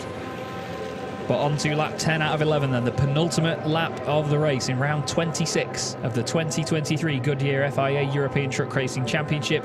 It is Jamie Anderson leading Steffi Halm. Steffi with a 5-second penalty hanging over her, with Antonio Albacete in 3rd place, Norbert Kirsch in 4th, Jochen Hahn 5th, Sasha Lenz currently in 6th place, and then Andre Kurzum just behind. He's also got a 5-second penalty, but at the moment he would finish only 1 place further back from where he is right now. Jose Eduardo Rodriguez has taken the lead in the Promoters' Cup over Stefan Faas. Heinrich Clemens Hecker on for another podium there, and then completing the field is John Newell and Louis Requenco. Mark Taylor and Jose Rodriguez unfortunately out of this race. There is Jochen Hahn currently running in 5th position. Again, a reminder that all of these trucks run on 100% renewable HVO diesel. It's a very clean, green way of going racing, and part of the championship's commitment to the Paris Agreement to be carbon neutral by 2038 at the latest. And the championship does a hell of a lot to maintain that as well and to inspire others to follow suit. It's great how the championship and the technology that goes into the motorsport can inspire the industry as well that goes with it. Truck racing and the industry of haulage and logistics goes very much hand in hand. And you'll see that if you ever come to any of our events. Honestly, I implore you to do so, not just to watch the racing, but see the amazing technology and the great people and the industry that is a part of this championship. It's very, very close between all of these drivers. I'm not sure that Jamie or Steffi know about the penalty. I mean, maybe Steffi does, but I'm not sure Jamie really cares at this moment in time. He doesn't have to let her pass. There's one more lap in the books then here at Le Mans. They come round the final corner to start lap number 11 in race number 2 of the weekend, race number 26 of this championship. And it's Jamie Anderson in the MAN ahead of Steffi Halm in the Iveco, then Antonio Albacetti and Norbert Kish, teammates at Revation T-Sport. Teams champions now, I'm pretty sure. There's a lot of points that they have between themselves and De Bolen von Iveco. I do not think they can get caught at this moment in time. There's what's left of Jose Eduardo Rodriguez's truck as well, making its way up the hill ahead of his Promoters Cup rivals, Stefan Faas, Heinrich Clemens Hecker, and then John Newell. Jamie Anderson's wide into the right-hander, but he's going to get a good run on the exit because of that, or you'd hope so anyway. Steffi Halm still all over him there. Look at the lighting here. It's absolutely marvellous. Looking phenomenal in the final stages of the day. This is becoming a quartet battle for the lead here, and I'm hoping that nothing gives. We'll have to wait and see. Jamie tucks it in nicely on the exit of the left-hander, gets a really good run down towards Garage Vert. He's bought himself a couple of truck lengths there at least. Hard onto the brakes. Just nice and tidy now. He's not got a race win yet this season as Jamie. He got a bunch of them last season. I think he took 4 race wins before last season was done. The first of them being his first ever outright race victory in the championship. This would be a sensational return to form for Jamie. He's had a couple of weekends where he's struggled a little bit and the truck just hasn't quite come to him, or the circuit hasn't suited his driving style. Antonio Albacetti is definitely going to be on for a podium here. Norbert Kish will be as well. He's going to extend his championship lead by that 1 extra point over Jochen Hahn just behind him. And what's left of Jochen's truck as well. There's a lot of them with bodywork damage and bumper damage on the front ends. With 2 corners to go, is there going to be any final sends? It doesn't look like it. I think everybody's done what they can do now. It's all about the run out of the final corner. Norbert Kish looks like he's setting it up to go past Antonio Albacetti. But for the first time this season, the British driver Jamie Anderson takes a win in the Goodyear FIA European Truck Racing Championship. Thrilling stuff to end the day. And Jamie Anderson wins with Steffi Halm second on the road, but it'll go to Antonio Albacetti in second. Norbert Kish will be in third place. Jose Eduardo Rodriguez will take another race win in the Promoters Cup ahead of Stefan Faas and Heinrich Clemens Hecker, the same podium that we had in the earlier race. But wow, oh wow, what a great battle that was at the front between Jamie Anderson and Steffi Halm. Steffi will finish the race in 5th position after that one. With the penalty applied, she'll be just in front of Sasha Lenz, so she will score 6 points for her trouble. Andre Kurzim, I didn't see the gap at the end. 9.9 seconds off the top spot. He will finish 1 place further back in 8th position. So 3 points for Andre Kurzim. 10 points going the way of Jamie Anderson. Antonio Albacetti getting 9. Jochen Hahn will get 7 points. Sorry. And then Sasha Lenz just behind him will score the extra, he will score a 6th point as well.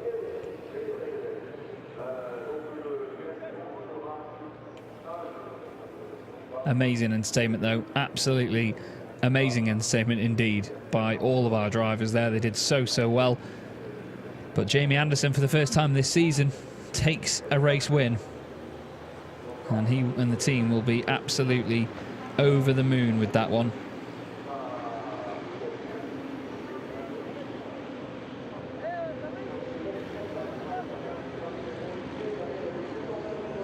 And you can see the beautiful weather now as the sun sets here at Le Mans. We've got this great golden light over the track, and that's not the end of the day's action at the circuit, I can tell you. There will be a lot going on this evening in terms of a truck parade, and there'll be a massive convoy on the circuit as well. They also do, I can't remember the name of it, but it's almost like a slalom competition that they do on the start-finish straight. Jamie Anderson drifting his truck now in celebration of his race win. It's been a long time coming this season, that win, because Jamie's pace has been just as good as last year, but he's just not quite broken through into the top couple of spots. He's had, I think, 3 podiums this season so far. Yes, that was his 4th podium and now his first win of the season. And confirmed as well, Steffi Wood dropped P5 and Andre would drop to P9 in that one.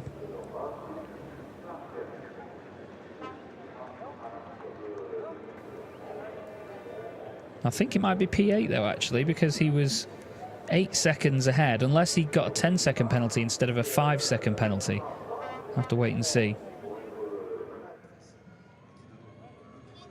But into the pit lane they come.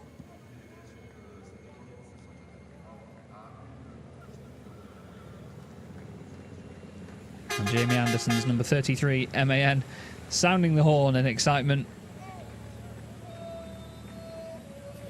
And then Antonio Albacete welcomed in to 2nd spot on his right-hand side. And then Norbert Kirsch in 3rd place. Norby getting his 2nd podium of the day, taking 8 championship points with him as well from that round. And again, look how clean Norby's truck is, despite making up so many places in the race. Again, just another display of how good he is at coming through the order. But Jamie got that epic start and flew away at the front, but when Steffi got going, she certainly put the pressure on. There is the number 33 MAN with its very bright blue rails down the centre, and there is Jamie emerging as a race winner, and he will go and celebrate with the team. He'll be over the moon with that one. A solid job by all involved.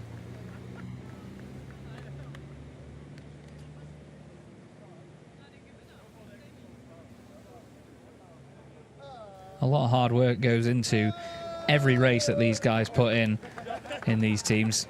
There is such a massive effort indeed, and it's lovely to see it. You could hear the Antonio shout there from Tim Frost of T-Sport Bernau. Antonio and the team celebrate. And there is Lena with our race winner for the first time this season, Jamie Anderson. First win of the season, and some quick water before the champagne will be over there. Congratulations. Thank you. Yeah, good race. It was. We had a very good start. You know, and we've had our downs this season a little bit, and it's just good to give the team back something, you know, bring us all on. And we didn't feel too good this morning, but this has definitely put a good end to the day. Yeah, your team is like ants. I always can see them running with a tool in their hands, fixing something very last minute. So I think you all will have a little celebration tonight, right? Yeah, definitely. You know, we're a small team, very little sponsorship, and we do what we can, you know, and it's great from me and the guys. It's a real good team that we enjoy doing it. And what was it like fighting with Steffi? Unfortunately, she ended up on 6th place because she got a punishment of 5 seconds. So. Yeah, it's always the worst thing when you can see that she's breathing down the neck. We had a good gap to start with, and then probably I took my concentration off going forwards and looking in the mirror a little bit, which allowed her to close the gap. But I was settled. I wasn't worried with her behind me. All right, so see you up there for your trophy. Go get it. Congratulations. And I was hoping to maybe speak to Antonio or Norbert. No, they're already on the way up there to get the trophy. So Chas, back to you. Ah, there's Antonio. Yeah, I think we will go back to Lena very quickly. Yes. Sorry, I didn't even see you were in your team, so I can see a very happy face. Congratulations. Thank you very much. Yeah, very happy. I mean, it's a good result, you know, this podium is very good. Yeah, it was a tough race because I have not luck to pass Cursing when he goes off, so I keep some laps behind him. But yeah, at the end I couldn't pass him, and then I see Norby that was coming, and I thought, oh, I have to be quick. So I tried to be quick, you know, and he catch me in the last lap, but it was enough to keep the 2nd position, so very happy. Did you already know that Steffi had a punishment? Yes. Yeah, they told me, by the middle of the race, they told me, but I have to be quick because I knew that Norby was coming, so it doesn't matter what happened in the front, I have to be quick. So all of you will be very happy and tired at the same time from all the looking in the front, looking in the rear. So It's trophy time. Congratulations. Thank you very much. Okay, Chas, it's your turn again. Thank you very much, Lena. I sit here with a massive smile on my face whenever we speak to Antonio Albacete. He is an absolute star, such a lovely bloke and a great driver indeed. But it shows you again that mental attitude, you know, looking at what's going on in your race, but all the time, Norbert Kish is inevitable. It's just a terrifying thing, isn't it, as fellow competitors? But, you know, Antonio said it how it is there. You know, you've got the race going on in front of you. You always have to think about where is Norby behind. Eventually, he's going to come through. Jamie Anderson takes the win, though, for the first time this season. A very well-deserved win after a very solid drive at the front, defending from Steffi Halm. Antonio Albacetti inherits second place, with Norbert Kish in third. Jochen Hahn, fourth place for him. Steffi Halm eventually finishes in fifth place, ahead of Sasha Lenz in sixth, so Steffi will get 6 points for her trouble there. Sasha Lenz finishing sixth, with Jose Eduardo Rodriguez taking another win in the Promoters' Cup. That's at least 6 wins on the bounce now in the category. Andrei Kurzim eventually classified in 8th. Then it's Stefan Faas in 9th, and Heinrich Clemens-Hecker completes the Promoters' Cup podium, finishing in 10th. John Newell and Louis Requenco were our last finishes, with unfortunately retirements for Jose Rodriguez and Mark Taylor after the early contact. And breathe. That was a very, very busy race indeed. So entertaining, though. It's 10 to 7 local time at Le Mans. Beautiful lighting and great conditions for racing. We've been really lucky with the weather today because there is usually a threat of rain at Le Mans this time of year. We kept having rain last year, even while it was still sunny. It was a very interesting mix indeed. But the drivers and everybody have now made their way up towards the podium. And they will get their hats given out by my colleague Nadine, who is there waiting. And they will all then make their way onto the podium to go and celebrate their respective results. And Norbert Kish summoned up to the podium to celebrate. Second podium of the day, first and third for him. And Richard and Andre will take their chance to get some pictures while they make their way up there. I imagine it's a gorgeous scene up there as well, with the crowd in the background and the fantastic lighting.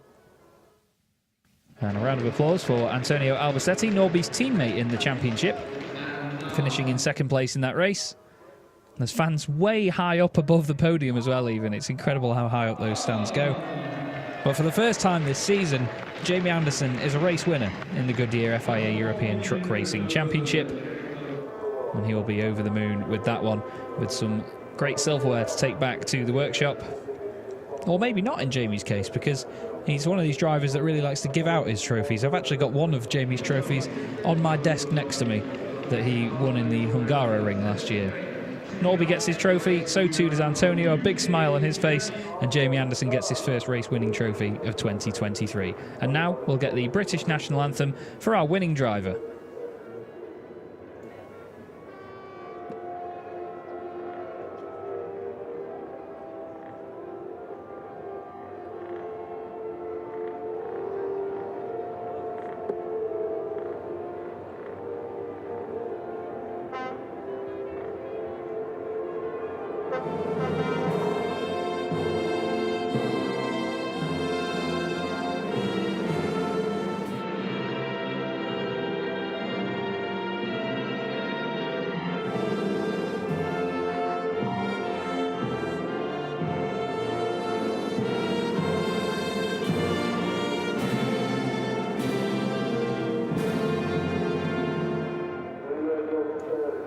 And there we go, Jamie Anderson has the British national anthem ringing out.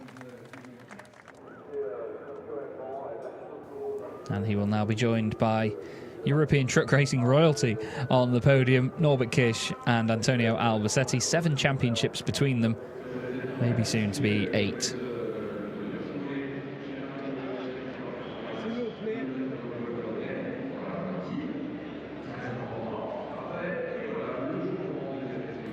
And now they change their hats, as is part of the tradition here in the championship. And then I'm sure Jamie will probably get soaked in champagne in just a moment's time. Norby and Antonio have got plenty of practice of spraying the champagne from a podium. We'll have to see how this goes for them. It's a lovely sight indeed from the podium up there, down into the pit lane. And no, they decide not to soak Jet out. Never mind. Fantastic stuff. Always great entertainment on the podium. All our drivers get on so well as part of the One Truck family. Great camaraderie, but still awesome competitiveness between all of our drivers.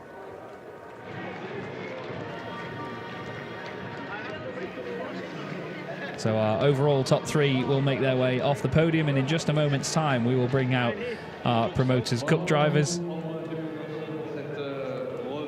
I didn't quite catch what Richard Keinberger said there to Jamie, but I imagine it was something very dry and very funny. It often is with Richard. Norbert Kisch takes the championship lead ever further with 334 points now to the 258 of Jochen Hahn. Sascha Lenz now drops into 4th place behind Antonio Albacete, who is now on 216 points to his 214. Steffi Halm now 3 points ahead of Andre Kurzim.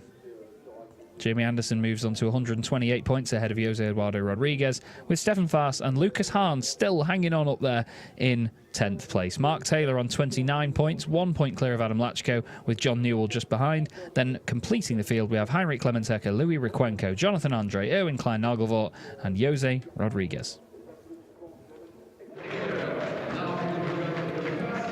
And now the Promoters Cup podium will be completed.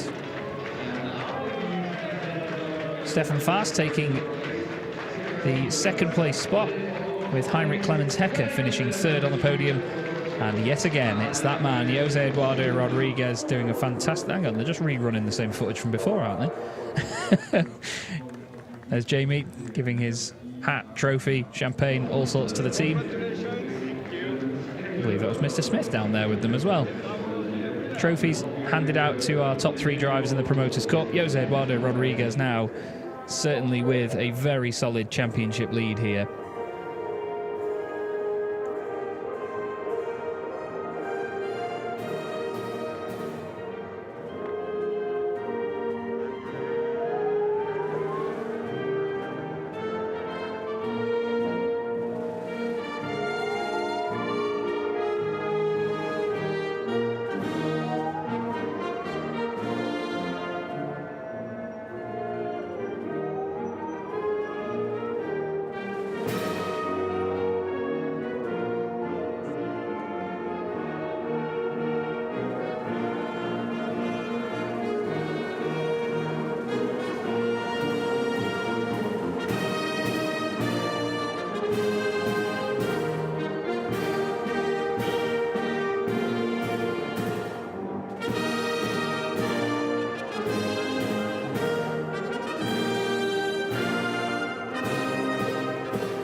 And there you go, the Portuguese national anthem for our Promoters Cup race winner, Jose Eduardo Rodriguez. And the guys will all now join him on the top step of the podium for their pictures to be taken by the official photographers.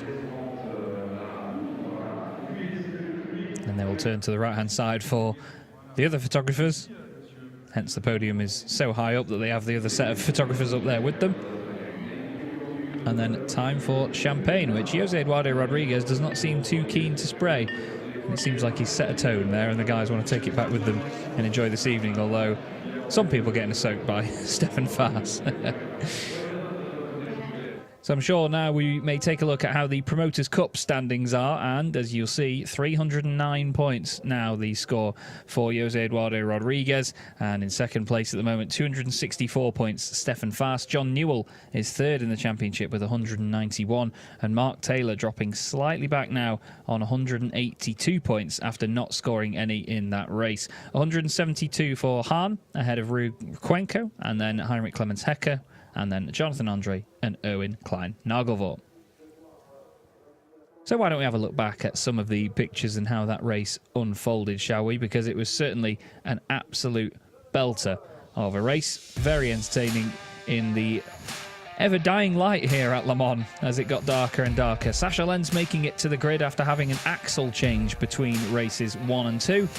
But as the field was led away, it was another dramatic start.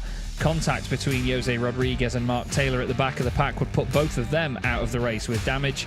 There was something snapped on the front right of Mark's truck, and a puncture and big damage to the left rear of Jose Rodriguez's machine.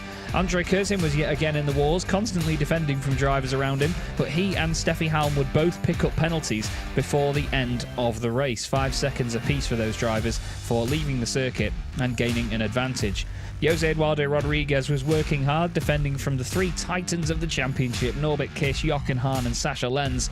but eventually would succumb to the pressure. That's not without a little bit of contact from Jochen Hahn, who sent it up the inside into the long sweeping right-hander.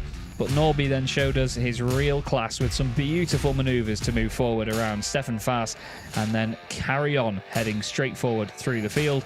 But at the front, it was Jamie Anderson and Stephanie Halm, who was taking the fantastic battle on at the front, with eventually Jamie taking the win from Antonio Albacete and Norbert Kisch. Back down to Lena. And Clemens Hecker, who has his second year in the truck you're racing. I just learned about that. So, how are you feeling in the second year in your truck? I don't know what it was in the second year, but this is the third year and it was great today. All right, that's what I learned, because I was like, how many years has he been sitting in this one? Because every year you're getting faster and faster. Yes, you have to learn and learn and learn and make kilometer per kilometer, and then you're fast. Like, if you are a rookie that's interested in the truck racing and you have the Promoters Cup, how much does it mean to you? And also, like, what can you tell people who might be coming into truck racing because they're interested? Like, how do you start out, and how much does it also mean to have a Promoters Cup? The Promoters Cup is for us very important because, so for me, it's just a hobby. We got some good sponsors, but it's just a hobby. And in my life, I don't like to be a European champion because it's not my job. And the Promoters Cup is perfect to start here. But I start in the Dutch Cup, and so the Dutch Cup, French Cup, English Cup it's great to start, and then you can join us at the Promoters Cup. And now you have your truck, as you said, for the third year. Are you also looking around what the others are driving, or are you like, no, I'm set and this is my home and this is where I'm right? No, this truck, I have it for 2 years, but I start with my old MAN truck here. So I use the Scanias in my company, and for me it was clear, and for Jochen also, he built the truck, that when we build the new truck, it will be a Scania. All right, so I see you tomorrow for the next races to come, for the next qualifying to come, and for more trophies on your shelf, I guess. We hope. Cross fingers. All right. And by the way, they were not spraying the champagne. I think you also didn't, because your trucks are parked right under where you get, so they might be quite smelly, and then the team has to clean them up again, right? We can't clean them, so we can't use so much water here, so the truck is smelling also tomorrow. All right, so you're still smelling very fresh, so I guess you're ready for tomorrow. Chas, back to you. Thank you so much. Bye. Henrik Clemens Hecker there, always saying it how it is, isn't he? He's a fantastic guy to speak to, though.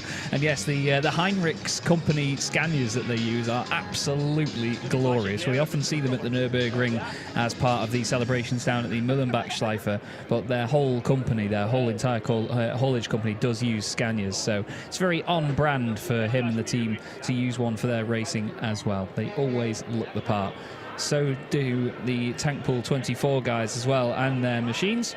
But there's certainly going to be a lot of work and a lot of cleaning to do before tomorrow. That's all from me, though, today. Chas Draycott here in the UK. I really hope you've enjoyed the commentary. I've certainly enjoyed myself up here. And don't forget, we'll be back again for qualifying in 2 races tomorrow. But for now, I'll hand back down to our wonderful host, Lena, there, and she'll give us some final words. Thank you so much from my side, and congratulations again to all those winners and to all the teams who might have to do the work for qualifying number 2 tomorrow and 2 more races to come. So come back to us, have a very lovely evening, and if you're around Le Mans, come here because the fireworks are waiting. See you very soon. Thank you. Bye-bye.